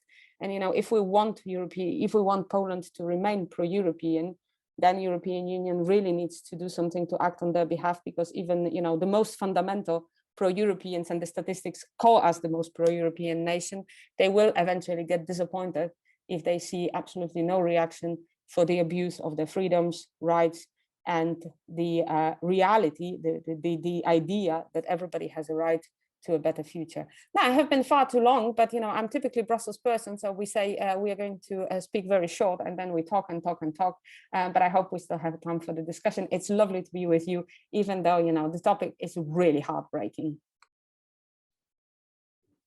Yeah, it is. Thank you. Thank you very much, Anya. And I would now give the floor to Edith. Thank you. I'm afraid we're going to awful lot of agreement, and we're going to agree with each other so well. But it's good to have you on the floor, because because you were announced to be the one who is going to challenge some of the points that has been said. But like, seriously, I fully agree with what we are witnessing here. It has nothing to do with conservative governments are trying to defend the true Hungarian and Polish sovereignty and Christianity in Europe against decadent liberal West. What we are witnessing here is that there are authoritarian, corrupt, populist governments which are challenging the liberal pillars of democracy in both countries. And I'm going to put it into a broader context in a moment, but what I mean about liberal pillars of democracy, and here I would like to get back to what Jacek mentioned about Viktor Orban's famous speech on illiberal democracy.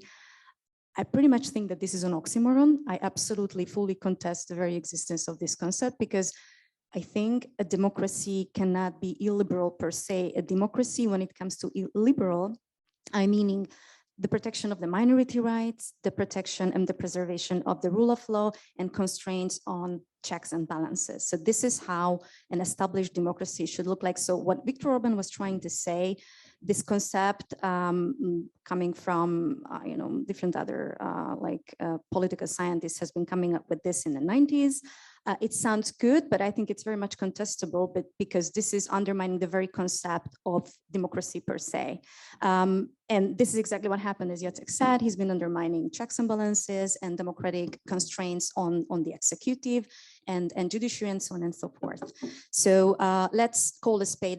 What's happening in Hungary and Poland, it's not like illiberal democracy. This is like a hybrid regime unfolding in front of our eyes, which is about to weakening the democratic institutions that are capable of constraining the government.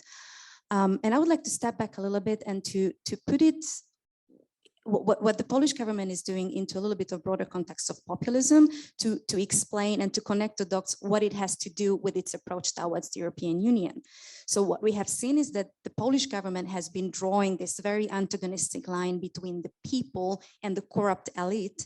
And of course, the corrupt elite is the domestic opposition and the European Union. And together, according to the government, they're trying to undermine the sovereign will of the Polish people. So this is the context. And this is the broader context in which you would need to understand what's going on between the Morawiecki, I would rather say Kaczynski government, and the European Union right now. This is a deeply anti-pluralist approach. What they're saying is that PIS is the only true representative of the pure people, and everybody else is a traitor. And most importantly, no legitimate criticism exists in the system. So when it comes to the European Union, telling the Kaczynski government that they're abolishing the independence of the judiciary, this is fake, this is legitimate, because they're part of the corrupt elite. This is just nonsense. That's what they're saying. So this is how I think the populist source of public, I would say that the PIS success comes from, that it resonates well in part of the electorate, because part of the electorate and the majority of the PIS electorate in the countryside are less educated, they're elder, and they're having a lot of identity-based anxieties, and they feel like they have been robbed of their kind of sovereignty by the corrupt globalist elite. So this is where they sell this message. That's what they're doing. And with this kind of extreme polarization, they are doing damages on 3 levels. They're polarizing the society on a domestic level. They're polarizing the institutions, as Jacek just mentioned. And they're also polarizing on the European level, because what they're saying is that no matter what kind of criticism we are getting from Brussels, it has nothing to do with the quality of rule of law. It has all about the corrupt elite is trying to force migrants and LGBTQ upon us. So this is the trick at the end of the day they're trying to sell. And again, it resonates very well with their electorate. What is the practical advantage of it? The practical advantage of it is that at the end of the day, they are trying to have their cake and eat it too. So they're trying to dismiss the criticism coming from the Brussels institutions and the European Court of Justice.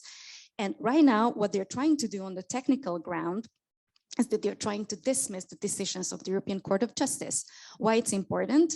Because all that have been just happening in the last couple of weeks, it was all about to challenge the decisions of the European Court of Justice, because this has been the EU institution which could at least somewhat slow down authoritarian system building in Poland. That's very important. This is exactly why they came up with this idea to challenge the supremacy by the, this bogus constitutional tribunal, because they have seen that this kind of decisions were making troubles for them on a technical ground. They couldn't proceed with their authoritarian system transformation. And this is why Jarosław Kaczynski has been talking also awful lot about this legal impossibilism, which reflects upon many things. But what he was trying to say is that rule of law and checks and balances are an obstacle to get things done for the Polish people. So that's the whole logic behind this kind of approach. So what they're trying to do, as I said, and here I need to quote the professor, the brilliant professor Wojciech Sadurski, who is saying that the risk, the systemic risk, is not that the PiS government is trying to pull Poland out of the European Union. The problem is that they're trying to pull Europe out of Poland with this kind of approach, because what they're doing is that they're undermining not only the checks and balances and democratic institutions in this particular country, but they're also challenging the legal order of the European Union per se. And I think at this point, Mateusz Morawiecki, but also Jarosław Kaczynski, they have been learning a great deal from Viktor Orban, because what Viktor Orban has been doing for a decade, that they have been playing this hide and seek game by coming up with a lot of symbolic compliance, that they're showing that they're willing to talk. And I think compared to the Beata Szydło-led government, Mateusz Morawiecki is pretty much trying to do this, that they're in front of initiating the conversation, that he's here, he's giving these long speeches. I mean, he's trying to show that I am the guy with whom you can talk to. So furthermore, they came up with the idea that, okay, we're just backing down. We're gonna, fully respect the decisions of the European Court of Justice. But the trick at the end of the day is that while they're doing that, they said that they're going to dissolve the disciplinary chambers. At the end of the day, they're trying to restructure the whole judicial system in a way that they will be able to keep continuing with this kind of disciplinary activities on a local level. So what they're doing is that this is what the literature calls symbolic or creative compliance, that they show that they're willing to make concessions, but at the end of the day, they don't do concessions. They're just doing like cosmetic changes. And with this, they're also giving an opportunity for the European Commission to back down and to say that we're not going to penalize the country because they're willing to make the concessions. So I think they have been really learning a lot from Viktor Orban, and this is exactly what European institutions should not accept, because obviously it hasn't been working out with Hungary, as you could see, because democratic backsliding hasn't been stopped or prevented at all in this country. And this is exactly why EU institutions should step up a lot more efficient way. And I'm happy to discuss it, like how they could do that if we have time for that in the Q&A. Thank you. Okay, thank you very much, Edith. And I mean, hopes are high for you to disagree. I don't know if you would like to do so, but floor is yours. Thank you very much. I don't know why the expectations that I will contradict Anya or Edith. I actually fully agree with you, both of you. So I will just continue the build-up. What you've heard from Professor Markowski is that the society here is based so strongly, or at least the ruling elite, on mercantilism, right? Clientelism. It's all true. But what I'm not sure if this has come to you yet, is that the 2015 election is very much linked to the problem with distribution of wealth in the process of getting rich. I actually do not agree with Professor Markowski when he said that we are the majority, we the liberal, the better off, the more wealthy, and we have just a problem of mobilization. There is a general problem of mobilization in this country because we don't have high turnouts, but it doesn't change the fact that Law and Justice won elections with 18%, but it's not a reason to undermine the fact that they won the elections. They won the elections because the wealth was not properly distributed that was produced after 1990.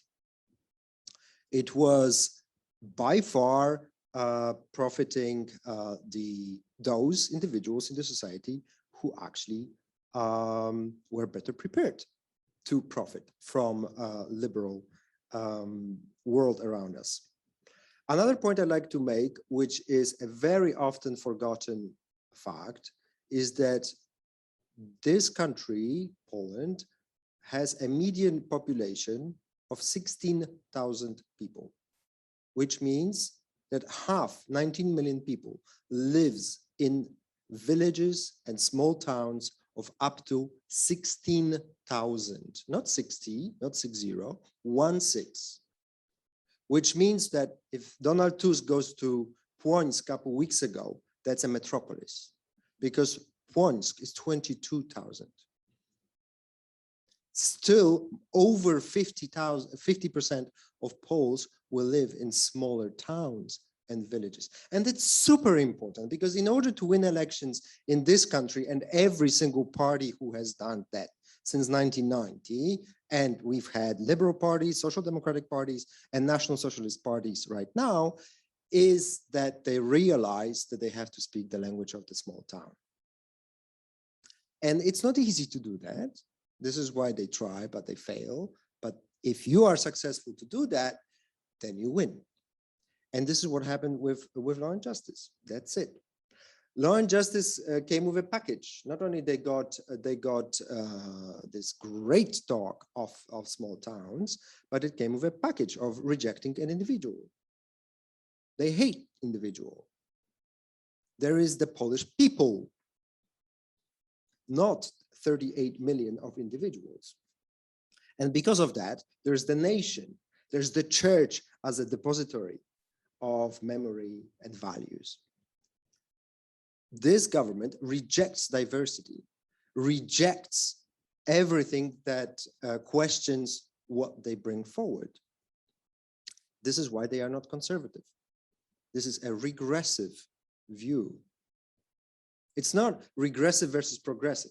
Conservatism is a small steps forward, but it's not taking steps backwards. What we have right now is we are taking social steps backwards, because economy is a different story, but social steps backwards. If you talk to minorities, if you talk to the biggest minority in this country, women, they feel, I'm not a lady, so please ladies come forward with if you'd like to feed in. They feel that their rights in this country today are less protected than 6 years ago. And then if you talk to any other minority out there, LGBT mentioned by Edith, or ethnic minorities, or people who have mental problems or health problems, or they are incapacitated somehow, they all have more difficulties today than less difficulties than before. And that's what has changed. Why? Because they are a little bit different from the standard model of a churchgoer who can be a male or a woman. This actually doesn't matter. But then, for example, this kind of mentality, this collectivism mentality, it comes down from Middle Ages. Not even, 19th century, 20th. No, it goes back from where we all came from, somewhere in the Middle Ages. So it's a long way to go. And it manifests itself. I mean, if you talk to people, and this happens to me, thank you for Natasha for bringing it forward. I do talk to people in schools, in countryside. I just came to you from Strasbourg when I was happy to talk to a bunch of MEPs. And on values, I will come back to this in a second. But the week before, I was in southeast Poland, which is the most conservative region of this country, Podkarpacie. And I visited a few schools. And in one of the schools, one of the girls said that they are so oppressed that there are teachers right now measuring their nails with rulers. Another boy said, complaining about the school, that he cannot come to the school dressed as he wishes, meaning he couldn't take a rainbow, whatever that he wanted to bring into the school. But that's a town of Mielec, 60,000 people in southeast of the country, where precisely those rights are going to be oppressed, because they are not going to be oppressed in Gdańsk. We are in the capital of Polish liberalism, Gdańsk. It's not going to be oppressed in Warsaw, where every second balcony you will see gay flags. Because this is the protest, this is the kind of manifestation, and that those are even more so where Jarosław Kaczyński lives. So what is this government? This is a nationalist socialist government, because socialism is about redistribution. And I'm not judging if it's right or wrong.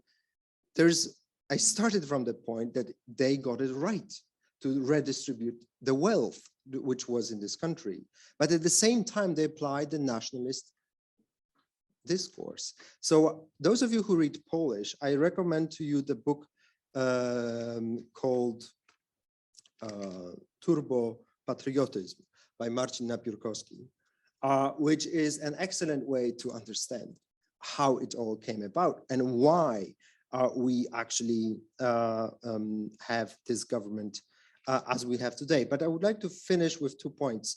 One is with Mateusz Morawiecki, second with Jean Monnet. Mateusz Morawiecki has a problem. He speaks English. And that's a big problem.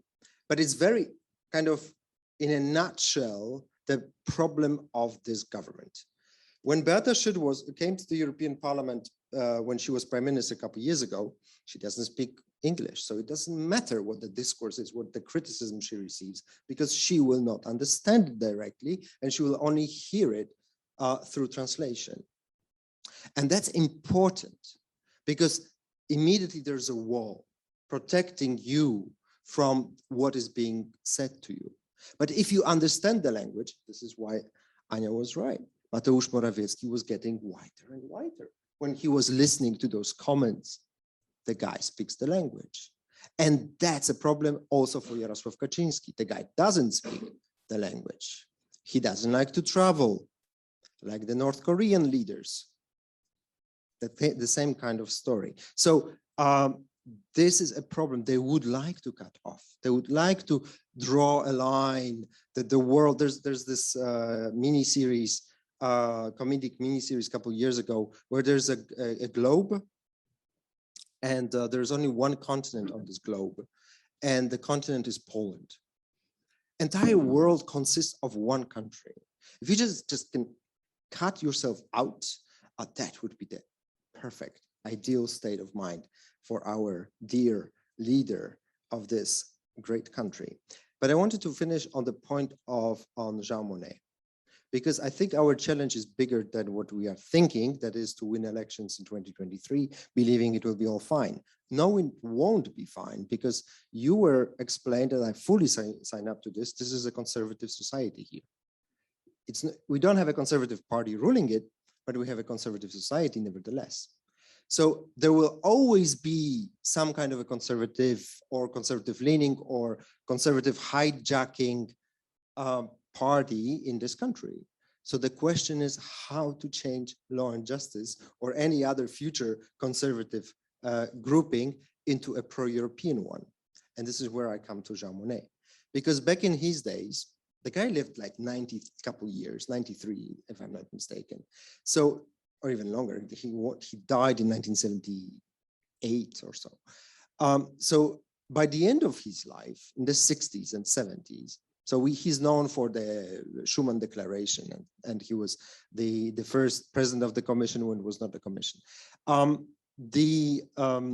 What he did afterwards, he engaged in converging and talking and convincing different political forces out there in Western Europe to be pro-European.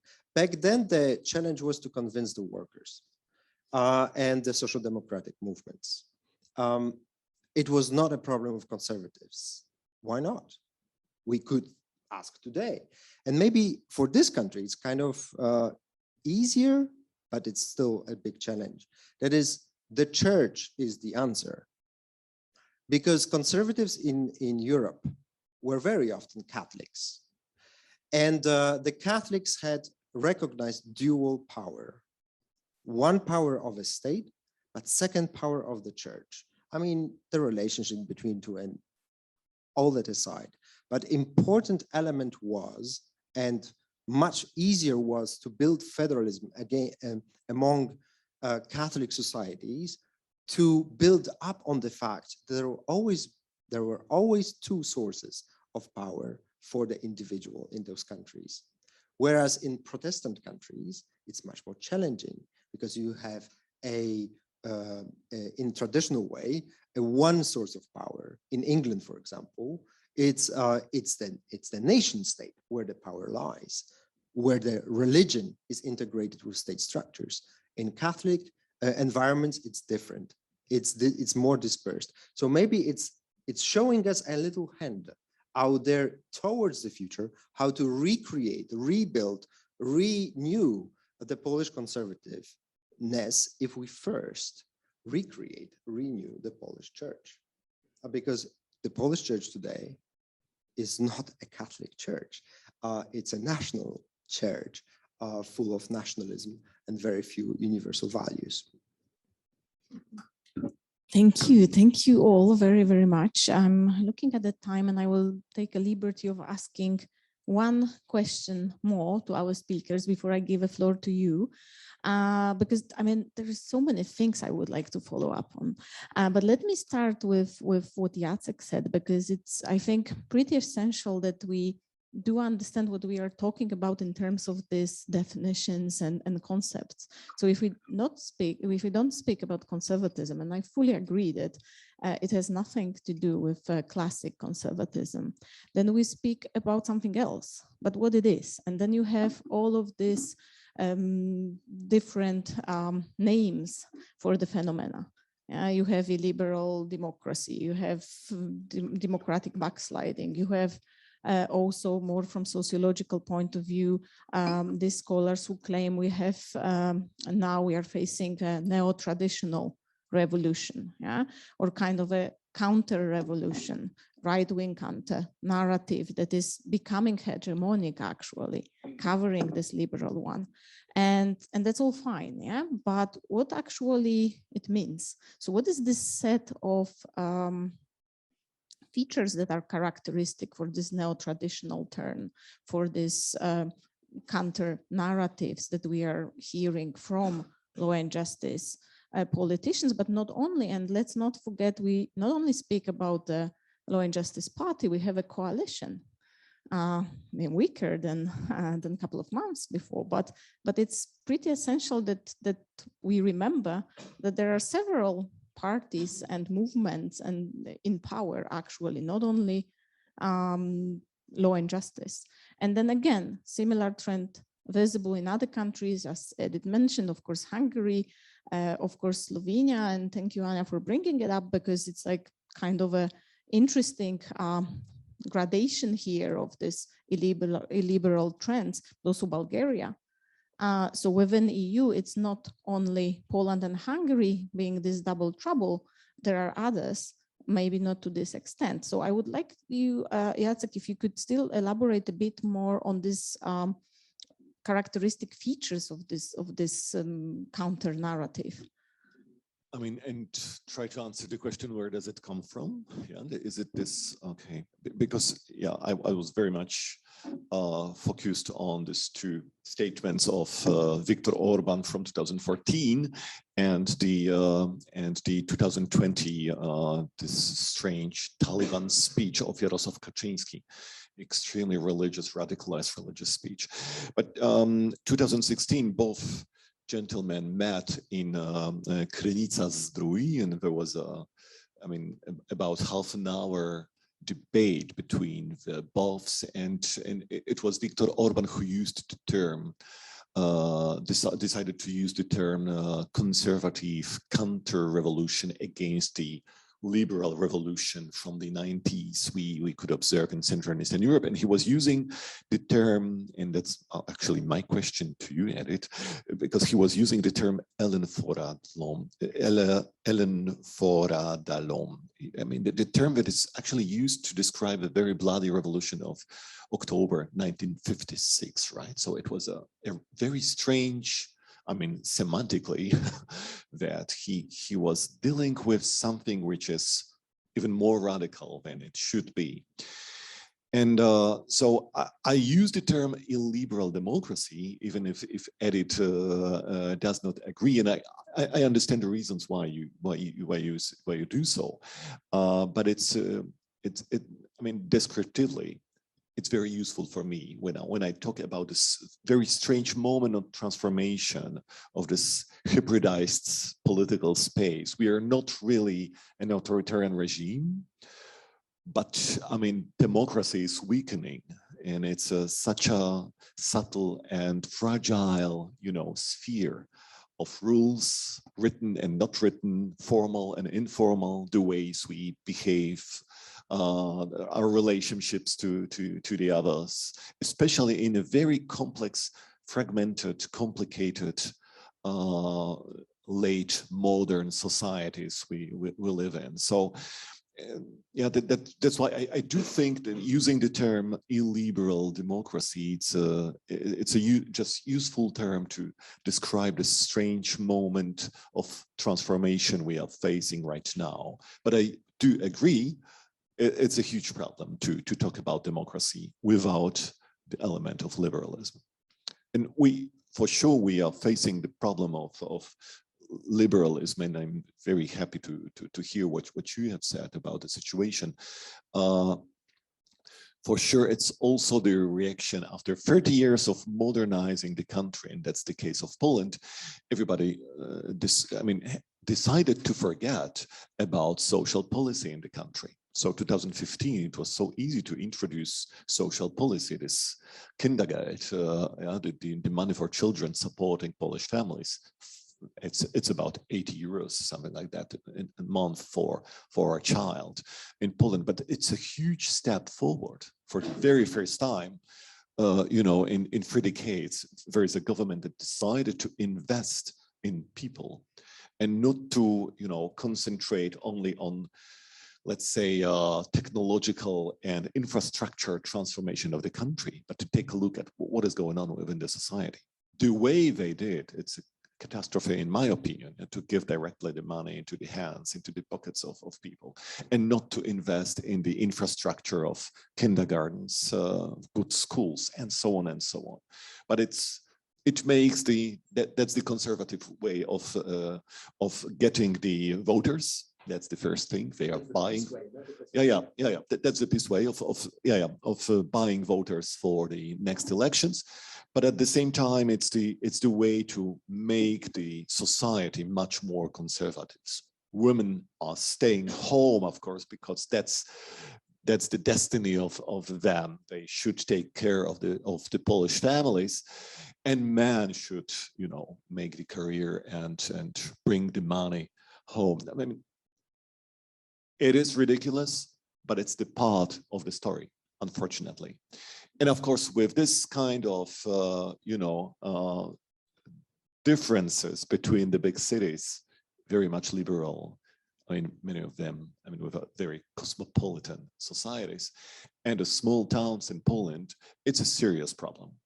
And we have to think about the ways how we also include this both sides, the liberal and the conservative one, how we tell the story about who we are with this kind of a deep fragmentation of the society.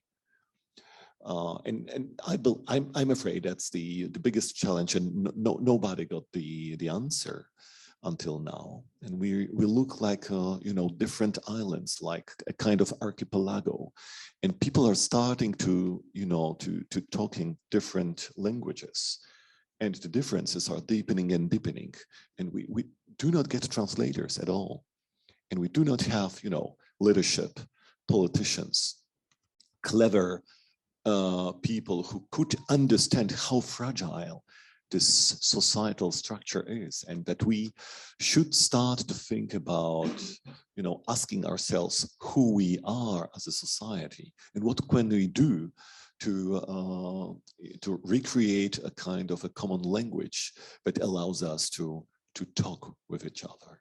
And it's not only the Polish case. When you observe what is going on in the US of A, who was definitely jealous observing what is going on in Hungary and in Poland, and decided to do the same in their country, 2016, right?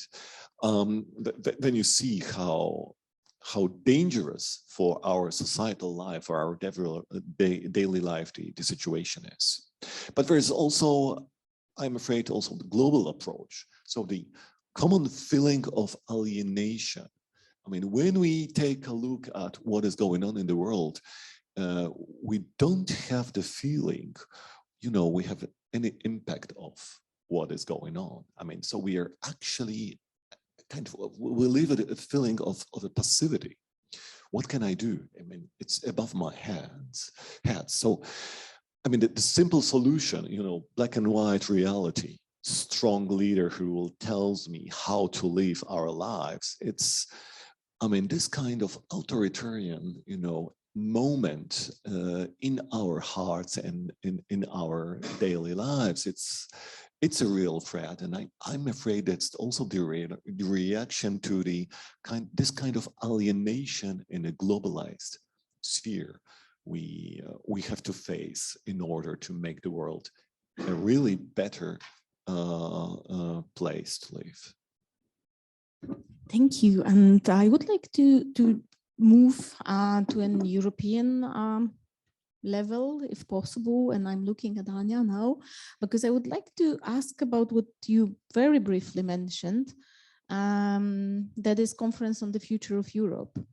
And I'm very curious, what's your take on the current developments in the context of the future of Europe, and also in the context of this declaration on the future of EU that was signed back in summer by Law and Justice and the radical right-wing parties from around Europe, like including Fidesz, of course, but also Lega, of course, Marine Le Pen, FPO, and so on.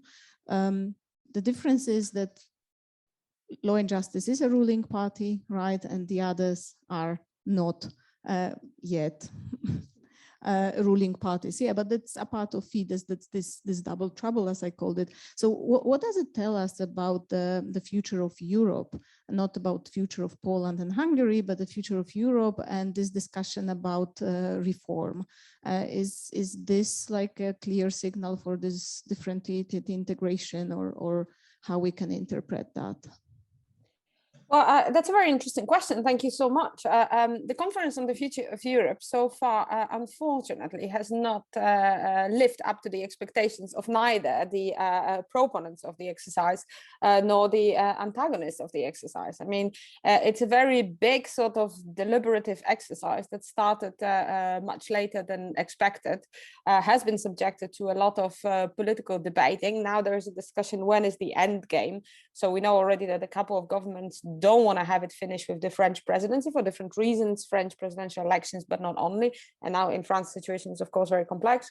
But also there's a lot of discussion about representativeness of the sample, both when it comes to the citizens fora, but also the first reports, for example, from the portal that is set up by the European Commission, show that among the respondents, almost half of them are German.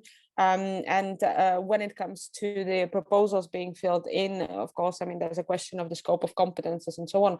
So there is a general question, if the Conference on the Future of Europe is going to prove successful and is going to prove all of those who still have a hangover from the, the exercise to build the convention and the constitution for Europe, if it's at all going to deliver. And that's, that's one of the nightmares of the democratic and pro-European forces in Europe. On the other hand, I mean, the declaration that you mentioned is interesting because it also is black on white, if you want, a statement what kind of alternative there is. So it's no longer this sort of what we've seen, what we also saw this week on Tuesday, this sort of we reject, this is a blackmail, this is fait accompli. It's not only this very aggressive articulation, but it's for the first time a symbolic kind of a unification of the eruptive forces to say, we reject all that. We want something different. You've mentioned, that many of them are not in the government or not in power just now, but it is posing a huge question for those in power and in charge of the European Union, if they have enough patience and enough time to sort of keep on lingering and waiting for everybody else to jump in. And here, there has been, in Poland, we always come back to the discussion about the multi-speed Europe and the place of Poland in the multi-speed Europe. But let's face it, I mean, enhanced cooperation is back on the table for many of the member states on the different levels. And I think, one thing is Polexit. The other thing is what has been discussed already by the panelists. So how you take Europe out of Poland.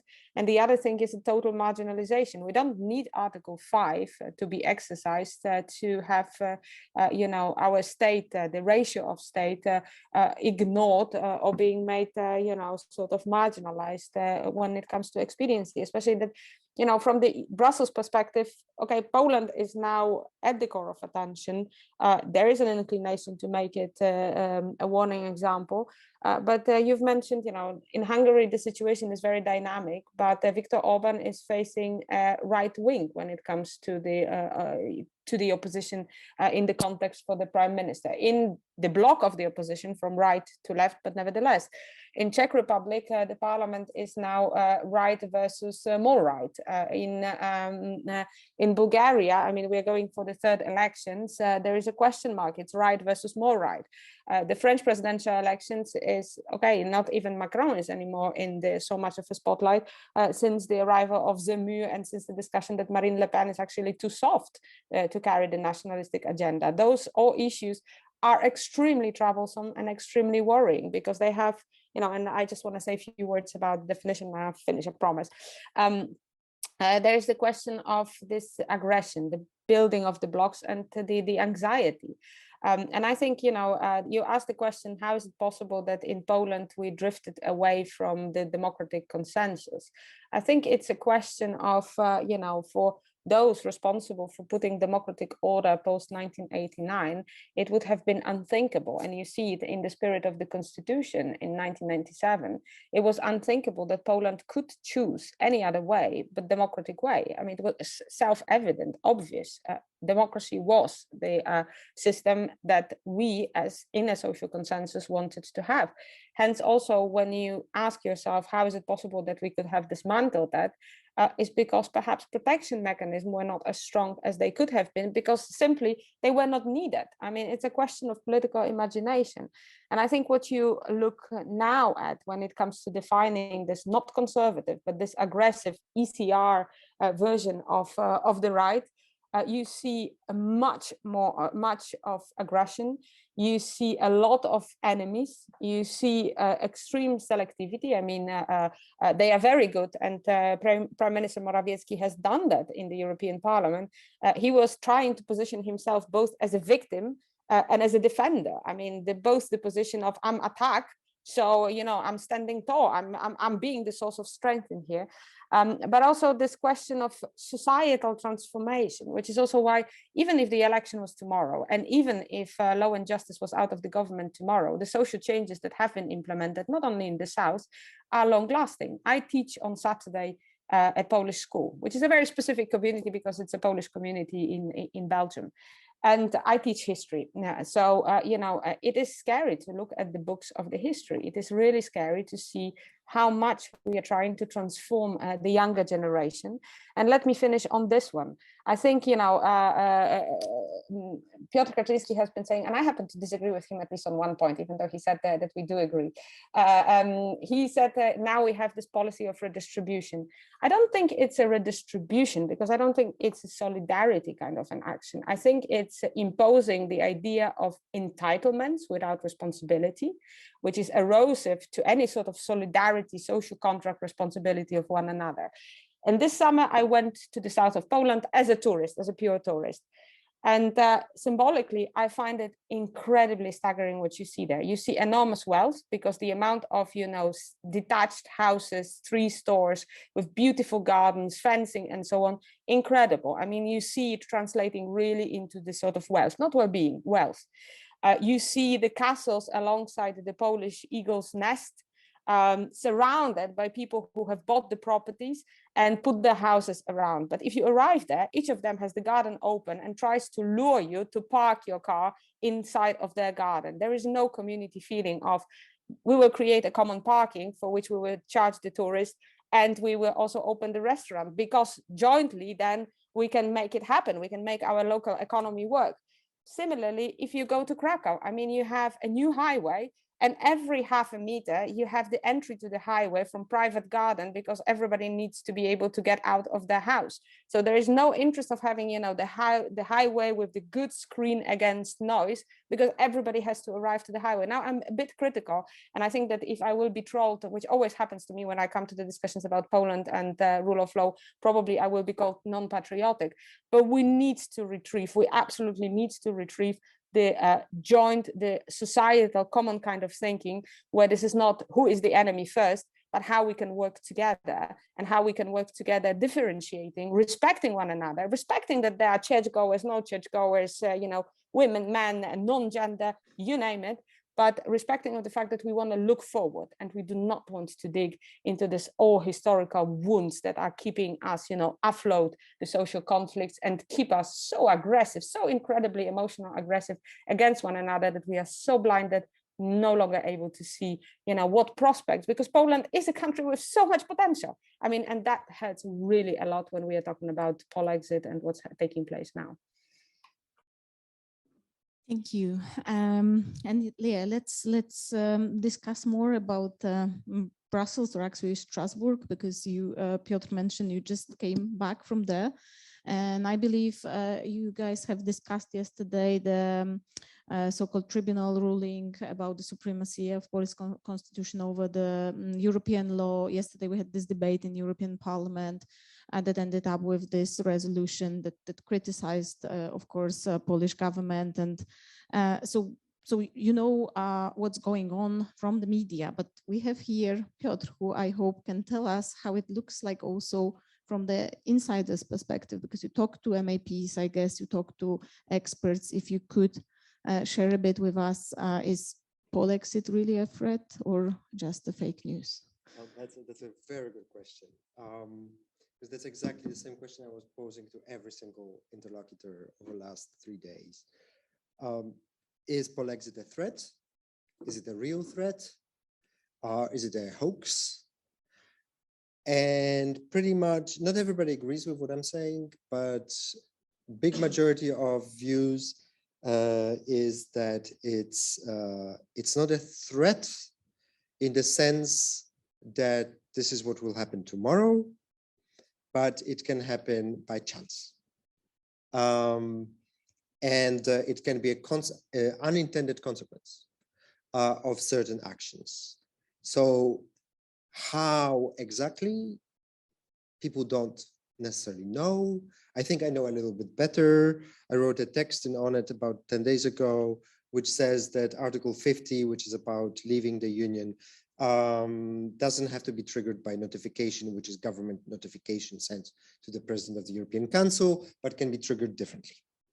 And this other way of triggering it does not necessarily necessitate any activity on the side of the Polish government. And that's very bad news for the Polish government, because this is not something that they hold in their hand, their decision. Should there be a will to Polexit? Very good news is there's no will to push Poland away. It seems after both European Council and the European Parliament and hearing from Ursula von der Leyen and talking also outside of the camera, because talking outside of the camera is very different than talking on camera, is to hear from people that they're very worried. They consider the situation very serious, but nobody wants it. Nobody wants to pursue Polexit. Having said that, I fully agree with what Anya said about redistribution, but I think what I meant, I agree with you that it's clientelism, but what I meant is how people perceive it. And why it's important, the perception is important, is because this government is winning the war on narratives. And the war of narratives, particularly in this country, but also in many other countries, is something that we witness more and more. So we have a certain reality of facts, and then we have a kind of second level of political narratives that people are arguing whatever they want to argue. But the kind of, you need to win your argument, and then it's independent of the facts, whether you win the argument or not. So can you blame the other side, for example? So the question today, for example, in Poland is whom to blame for the high oil prices? And there's a real debate about this. Who is responsible for the high prices of oil? So the battle of narratives is important, and it also is a battle of narrative about the entitlements. Because majority of people do not perceive it as entitlements. They perceive it as a redistribution of wealth. Was it poorly organized? Absolutely. Are people critical of it? Absolutely. However, it is an important element. What I like about this fact of 500 zloty per child per month is that there was an article in the New York Times I think a year or 2 years ago, which said it was a contract. There was a social contract between the people who believed law and justice, that they will receive the support, and then they received the support. So in 2019, they voted law and justice again. And now the contract is gone. So we'll see what the future will hold on this account. I have no idea if this proves right or wrong, but it's an interesting theory. To finish on the note on Strasbourg. One MEP, and I will name her by name because she said it on the record, and I will quote probably this at some point. Sylwia Spurek, who is in the Greens, I asked her the same question as everybody else about Polexit and the threat and etc. And I also asked her about the values. Do we differ? Do we Central Europeans differ from Western Europeans? Because if you look a little bit deeper, it's like it's so easy to fall into this trap that oh, hang on, Hungary, Poland, Slovenia, Bulgaria, they're all in certain part of the continent. And the answer I got from Ms. Spurek, which I 100% sign up to, is that every society, every group out there, be it a nation or other group, will have the same set of problems in front of them. They will have the same set of challenges in front of them, and they will have there will be differences between them only in the some kind of a degree of a focus. But the same problem you have here, don't think it's localized to Poland or Central Europe or Hungary or Bulgaria, because it's exactly the same problem that Italy has. You know, parties number 1 and 2 in Italy today, what Anya was just talking about, right-wing and more right-wing. Well, in Italy, it's more right-wing and even more right-wing. Yeah, because it's not between the EPP and right-wing, but it's Salvini and the Fratelli dell'Italia. Meloni. So this, and France, the same story. Le Pen's not enough. So even more radical candidate is out there. So, and it's not only those 2 countries. All countries have that challenge. The difference in Hungary and Poland is that in those countries, those views are in government for a while now. And we've seen those policies enacted. We've seen certain places where it's shut down, Czech Republic. Babiš had a light version of that, whatever we call it, anti-cosmopolitan or populist. And a lot of Czech commentators called Babiš laws a victory against populism. That's what they called it in Prague, which is an interesting take on it, because this is what we would like to see probably in Warsaw or Budapest at some point. But nevertheless, dreaming of it and how to get there, right? But the bottom line that Ms. Spurek said is that we have the same set of European values. We live by the same challenges of today: the climate change, the social problems, the aging of our continent, even secularization that Professor Markowski was talking earlier today, that happened more radically in other countries than Poland, but Poland follows. If you go to the United States, it's not following that path. So we have certain problems and challenges here today across the Union. And therefore, to quote a Spaniard a long time ago, who said that there are all kinds of problems, but only European solutions to those problems. So I dream that one day a Polish government, be it Morawiecki or not, comes to this conclusion that we have some problems in this country, but the only way to solve them is together. And if Mateusz Morawiecki just made one step further on Tuesday to acknowledge that the way to solve this problem is together in the union that we have today, instead of dissolving this union. Effectively, that's what he wants. That would be fine. But he did not discover yet supragovernmentalism. And that is where I go back to Monet, because this is where we are defending, or some people are defending at least in this country, and some people other are attacking it, supragovernmentalism.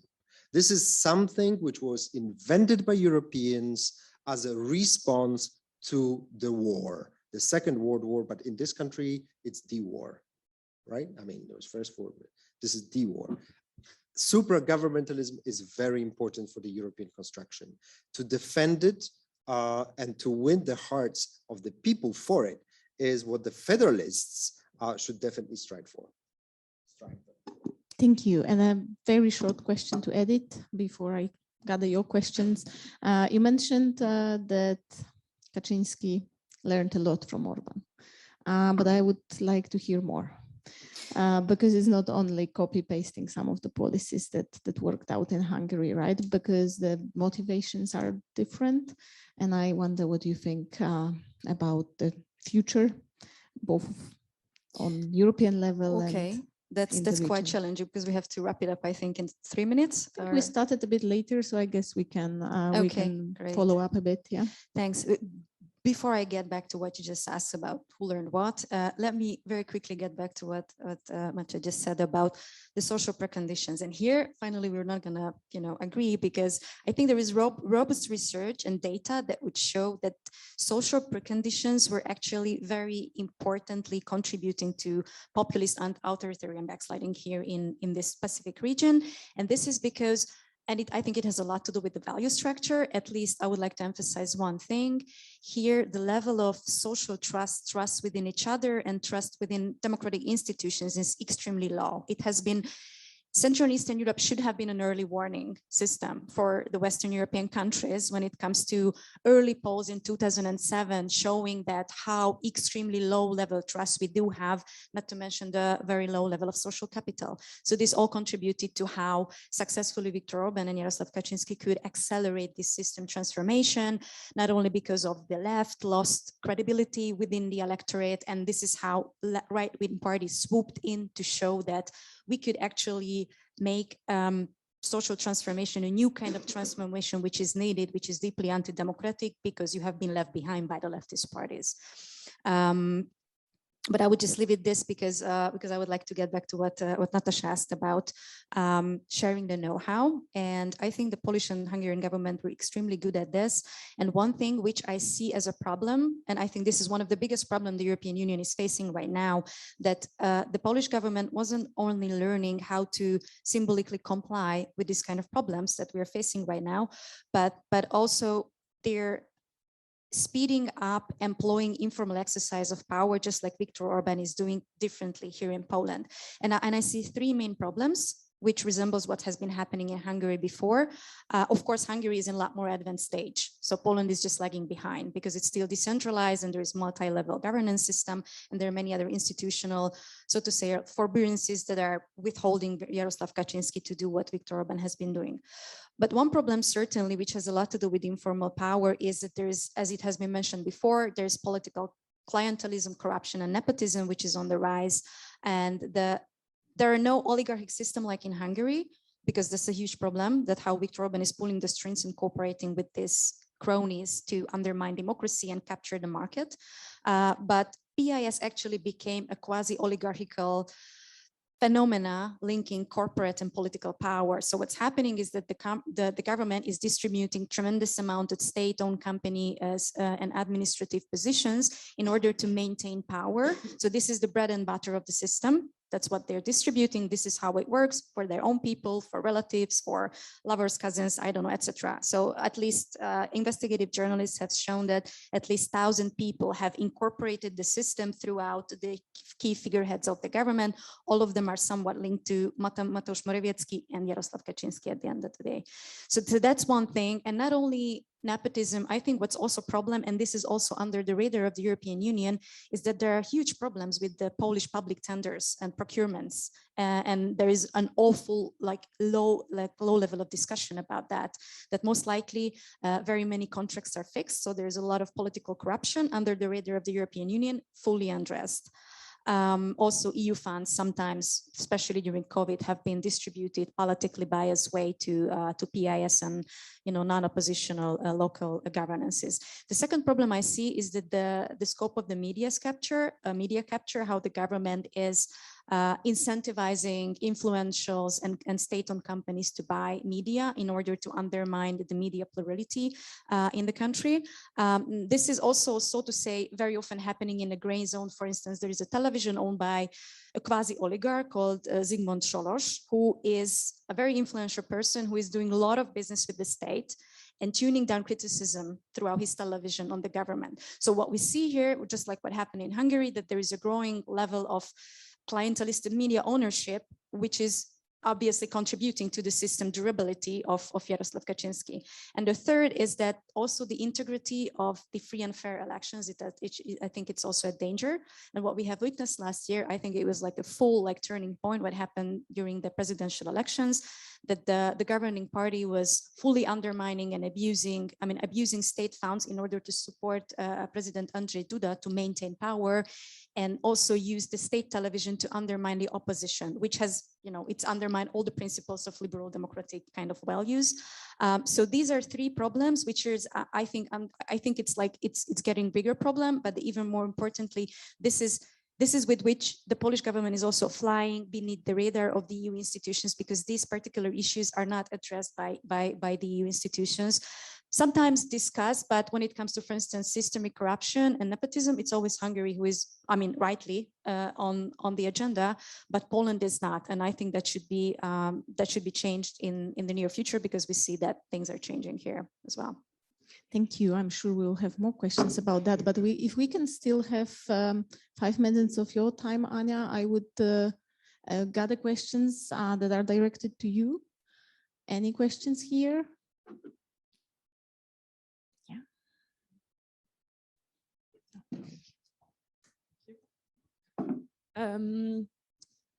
But it's not directly to Anya, it's also to all of the participants. And first of all, thank you for the very interesting inputs. I think I can speak for all of us if I say that I learned a lot.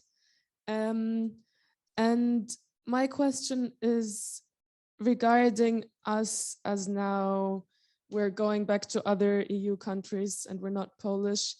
What would you wish for us to take back to our home countries? And also, okay, so the question is on two levels.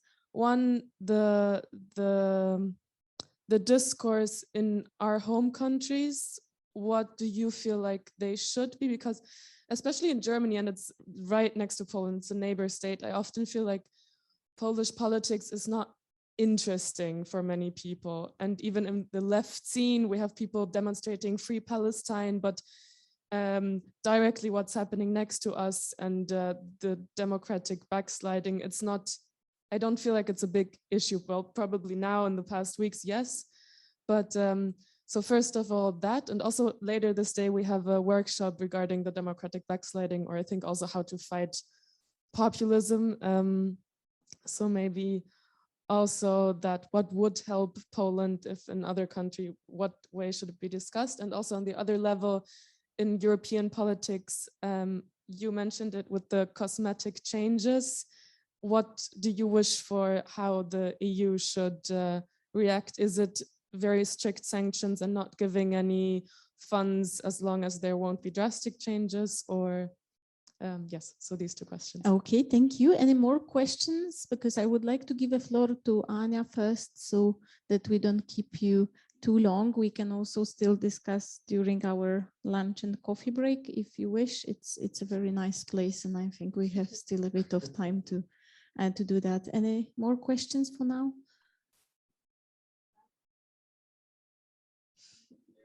I envy you being all together, but I don't need to go first. I'm staying with you as long as you don't switch the camera off. So all good by me. I'll ask also, first of all, thank you. It was very informative and productive talks. I learned a lot for your speeches and experiences. So also I have heard that church in Poland really plays a big role, and it really affects with the people. And the people after it affects the government, it affects to the government and the democracy. So the same thing happens in my home country. Georgia, it's Orthodox, and it really plays a good, big role in my country. It really attached and feels democracy in my country as well. And also it's the narratives of Orthodox Church in my country relates to the Russian narratives, and it's also affects the elections. How can we imagine that the church can play and can be a contributor to the election results? And so my question will relate to this aspect. So what do you think about the next election in Poland? Does the church, do the church play a big role about the results of outcomes of this election? Okay, thank you. Who would like to start? I don't know if Anna would like to start, or Jacek, I see. Yeah? Okay, please go ahead then. I mean, first, the German question. Whether the case of Poland or Hungary is an interesting one for the other countries, especially in Western Europe, and whether it's a significant phenomena we could observe. In 2016, with the growing number of AfD, Alternative for Germany, members, we have some MPs who came from Berlin to Gdańsk just to talk what is going on. And it was fascinating to see that there are, clever people who understood that something important is happening here. You can observe it's such a fascinating example how someone can, damage democratic rules, and how it is happening through, overtaking liberal medias, introducing cynicism and fake news as a standard information culture of information in the country, but also, underestimating the societal needs that never been really identified and understood properly in Poland in the last 3 decades. So I do believe, something important is happening here. It's not, Polish or Hungarian case or Eastern European case.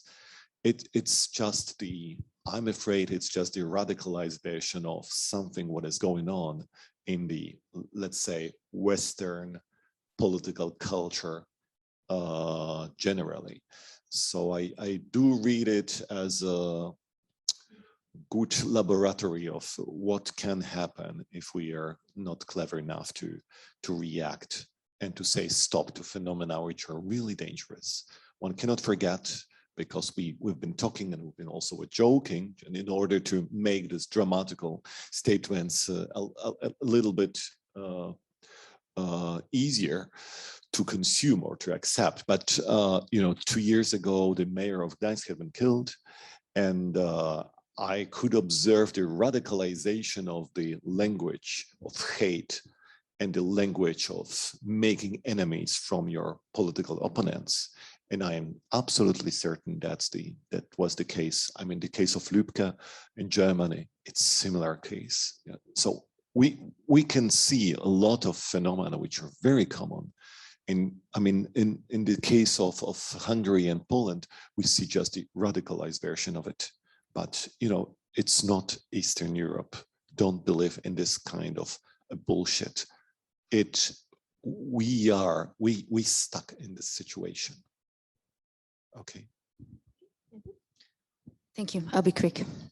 So main takeaway, it's great that the question was coming from Germany, actually, because First of all, I think one of the main takeaways should be that I think it's better not to interpret what's happening in Central and Eastern Europe in this binary dichotomic, fully fledged autocracy versus established liberal democracy kind of thing, because what's happening is really in the middle gray ground. This is the trickiest, that Viktor Orban is still not establishing a full-fledged Turkish or Russian autocracy. Oppositional parties are not being shot on the street, I mean, representatives, and there are still some remaining independent media, because this is all part of the facade. This is like the Potemkin village.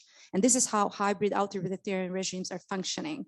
Doesn't make sense from a financial point of view to establish a full-fledged autocracy like Turkey, because we are within the EU, we are having the cake and eating it too.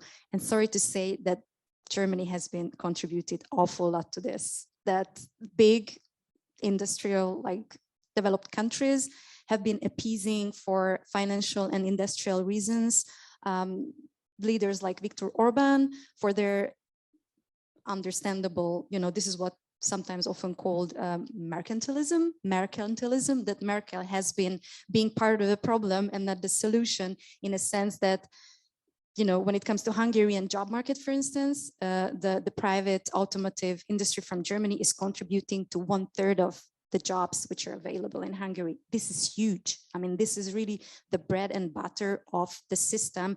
They're supporting and maintaining the power of Viktor Orban by this and setting, like sign blind when it comes to authoritarian system building. So what should be done? Long story short, I think it would be important, because these regimes are operating under the radar, as I just mentioned, in an informal very, very often.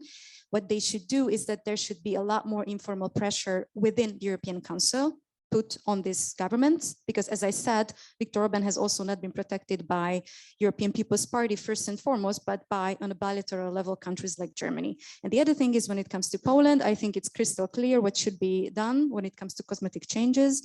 If this government is not fully respecting and complying with the decisions that were made by the European Court of Justice back in July, then by the end of November, no, by the beginning of November, the European Commission has to go to the European Court of Justice and ask for a huge fine. So there's a rich toolkit which would need to be rationalized and developed and used much more efficiently towards these countries.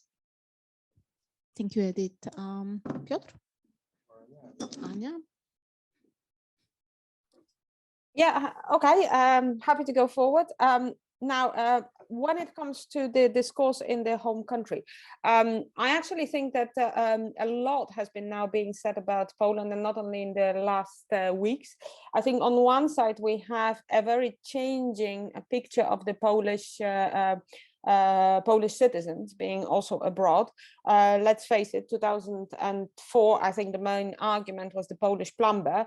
Today, the Polish people abroad are not the sort of exotic addition to the labor market, but they've also learned and they've earned very hard the opinion of being very serious people, very reliable and very needed in the different countries. So I think it's no longer the sort of only cross-border force, or, as you said, the country that is behind the border, probably not so close, not so relevant, and so on.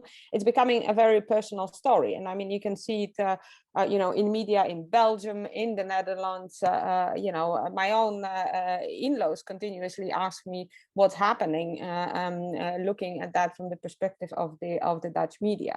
What I think is also important to say is, look, what is the expectation is not for anybody else to come and sort the Polish situation for the Polish. I mean, you can't possibly expect it. I mean, the societal choice is a societal choice. Democracy has to work as a democracy, but what we need is a functional democracy to be able to make those choices, and that currently is very much undermined when it comes to the reforms that are being put in place and have led Poland to become the authoritarian country. To that end, it also has to be underlined that though currently it's a question of last verdict that sort of aggregated the discussion, but it's not only this. I mean, if you look at the mechanism of cooperation inside of the European Union, if you look at the question of climate change and Białowieża, if you looked at the questions on refugees, if you look at the administrative constitutional changes, if you ask about any sort of contributions that Poland has been asked to make, it has been either very difficult or made impossible in the meantime. So we've been this club member, if you want, that has been not taking responsibility, rejecting different things. And, you know, even if you take things like the formulation of the social summit agenda, where Poland was the you know, the aggressive actor who was saying, no way we can have gender equality inside of the text. I mean, if you take that all, the question and the discourse is, it is a, you know, leading into the why we need to put pressure.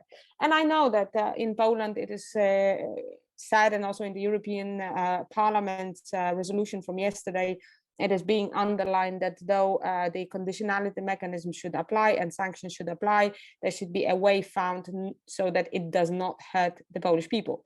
But then again, this question of the notion hurting Polish people is a big question mark. What do we actually have in mind, and how the alternative ways of eventually helping with the resources should be organized, especially that resources is hard money. And we've spent now 1.5 hours discussing the principles and the values. But all that we know from the different countries is also that citizens do not find Poland as the secure country to invest. They don't want their taxpayers' money to be filtered to the country which is driving into authoritarian regime. So I think, you know, all these arguments have to be tackled. And when you talk about the narrative, you really need to insist on making the distinction between the Polish government, Polish society, and the socioeconomic versus political situation. Now, about what to do to fight populism, get better and never get dragged to their corner of the conversation, never get defensive, but still be idealist if you want. I mean, a better future is possible, even if we are discussing that in such difficult circumstances as today. But you are in Gdańsk.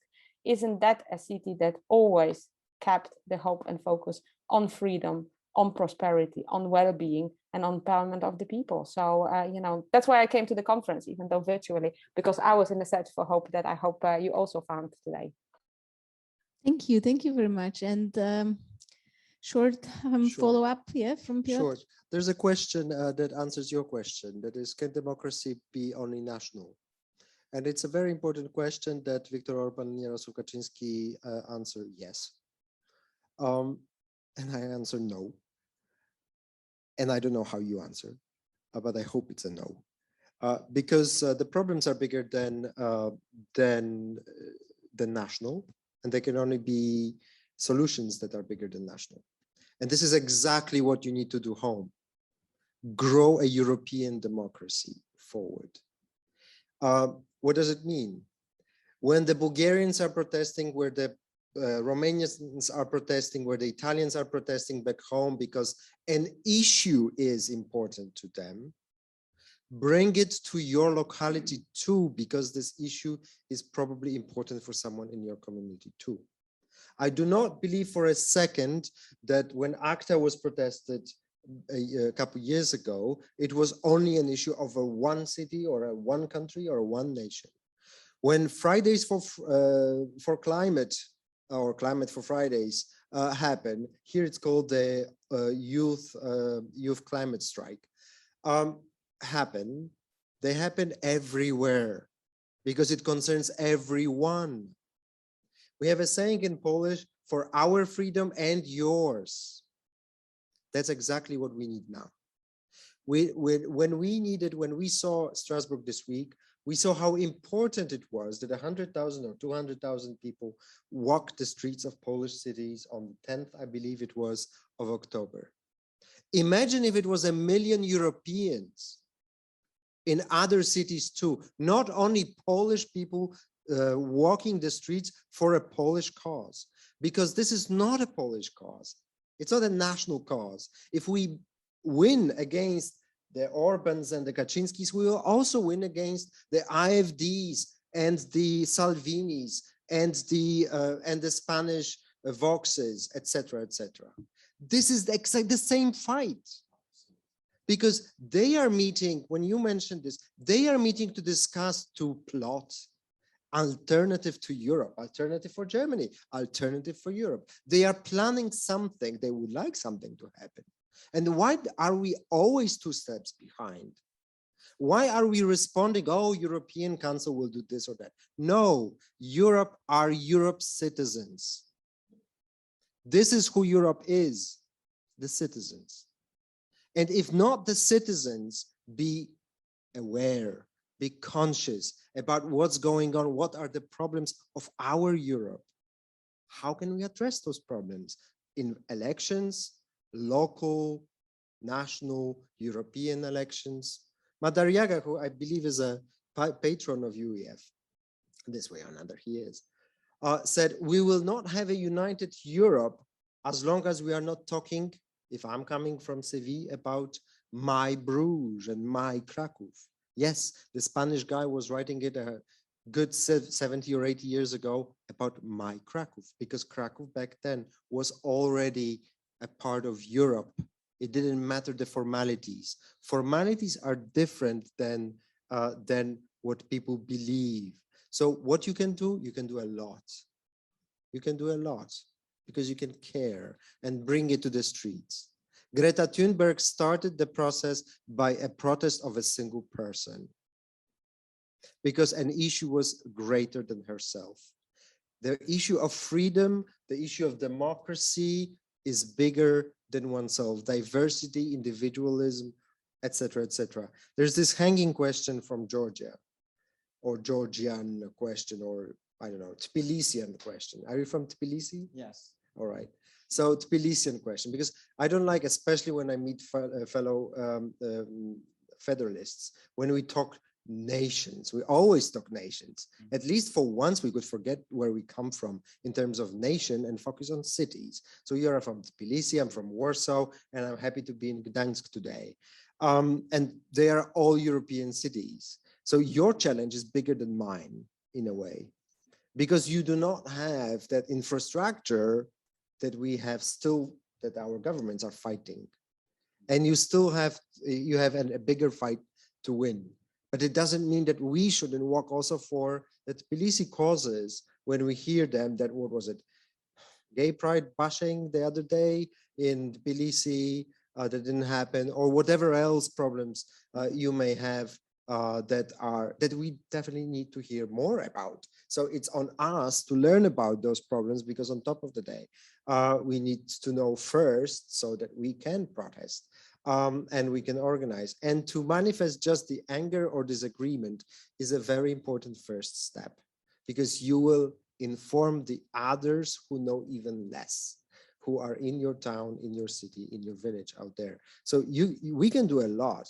Your question was about the church. Will the Polish church play a role in next elections? Of course it will, but there's no one Polish church. The Polish church is divided. There are people in it. There are more. The Polish church is not Catholic. I mentioned this before. Polish church is national. It's a national church that has a kind of, it's part of the coalition that Edith was talking about of the Polish government today. Mm-hmm. And there are some voices that are moving away from that, some church voices. So some church officials are maybe going towards a universal church structure. The issue that liberates them from law and justice is the migration. That paradoxically, of all the issues, because this is the issue that brought law and justice to power back in 2015. So this is where the church says, no, those people are humans. 8 victims today, as of today. Not today only, but as of today, 8 people have died in Poland by crossing the border from Belarus. So we have 8 souls, as a church person would say. And this is what a lot of, or at least some church people do not like, that there's no access, because the no access to the border between Poland and Belarus is a no access not only to journalists or NGOs or opposition politicians. It's a no access also to the church. Mm-hmm. Church organizations asked to have access to help, and they were denied. So the relationship is not that easy, but to identify the one actor which is huge within the church is the entire Radio Maria movement, because it's not only a radio listeners, it's entire kind of social club movement in a way. So that is an important political actor and factor that one has to take into account. I don't know if the name of Ziobro rings a bell with you. Can you repeat? Ziobro. Ziobro? He is the justice minister. So he is the hawkish. Mm-hmm. So within the land of conservatism, there you have people who are more and or less, let's say, gray. And this particular one is a justice minister and chief prosecutor at the same time. And he's hugely partisan. And Mr. Ziobro is promoting polexit. So he is a justice minister who's responsible for the judiciary, de-reform or deform, and he is a sitting member of Morawiecki government. So a lot of people are saying, and they were saying in Strasbourg this week, that Morawiecki spoke the Ziobro language, that he didn't use his own language, but he used his justice minister language. And that's a problem. It's a very particular and to the point a problem out there. It's 232 MPs in the same out of 460. So it's a majority of 2. And Jarosław Kaczyński had to bribe like 5 people over the last 6 months to maintain that majority. And therefore it's costly. He cannot afford to lose 10 people of Ziobro. Okay, I think it was the longest session of this 2 days workshop, but I think it was worth it. It was a very broad topic, and I hope you enjoyed. If you still have a bit more of questions, we are here, but I would like to close officially. Thank you. I think it was at least a bit optimistic at the end. I hope so. And it's in your hands. It's in your hands, yeah. So that sounds optimistic to me. So thank you all. Thank you for coming. Thank you for joining us online. Thank you, Anya. Thank you, Anya. Thank you for moderation. Thank you for having me. Thank you for moderation. Thank you for the discussion.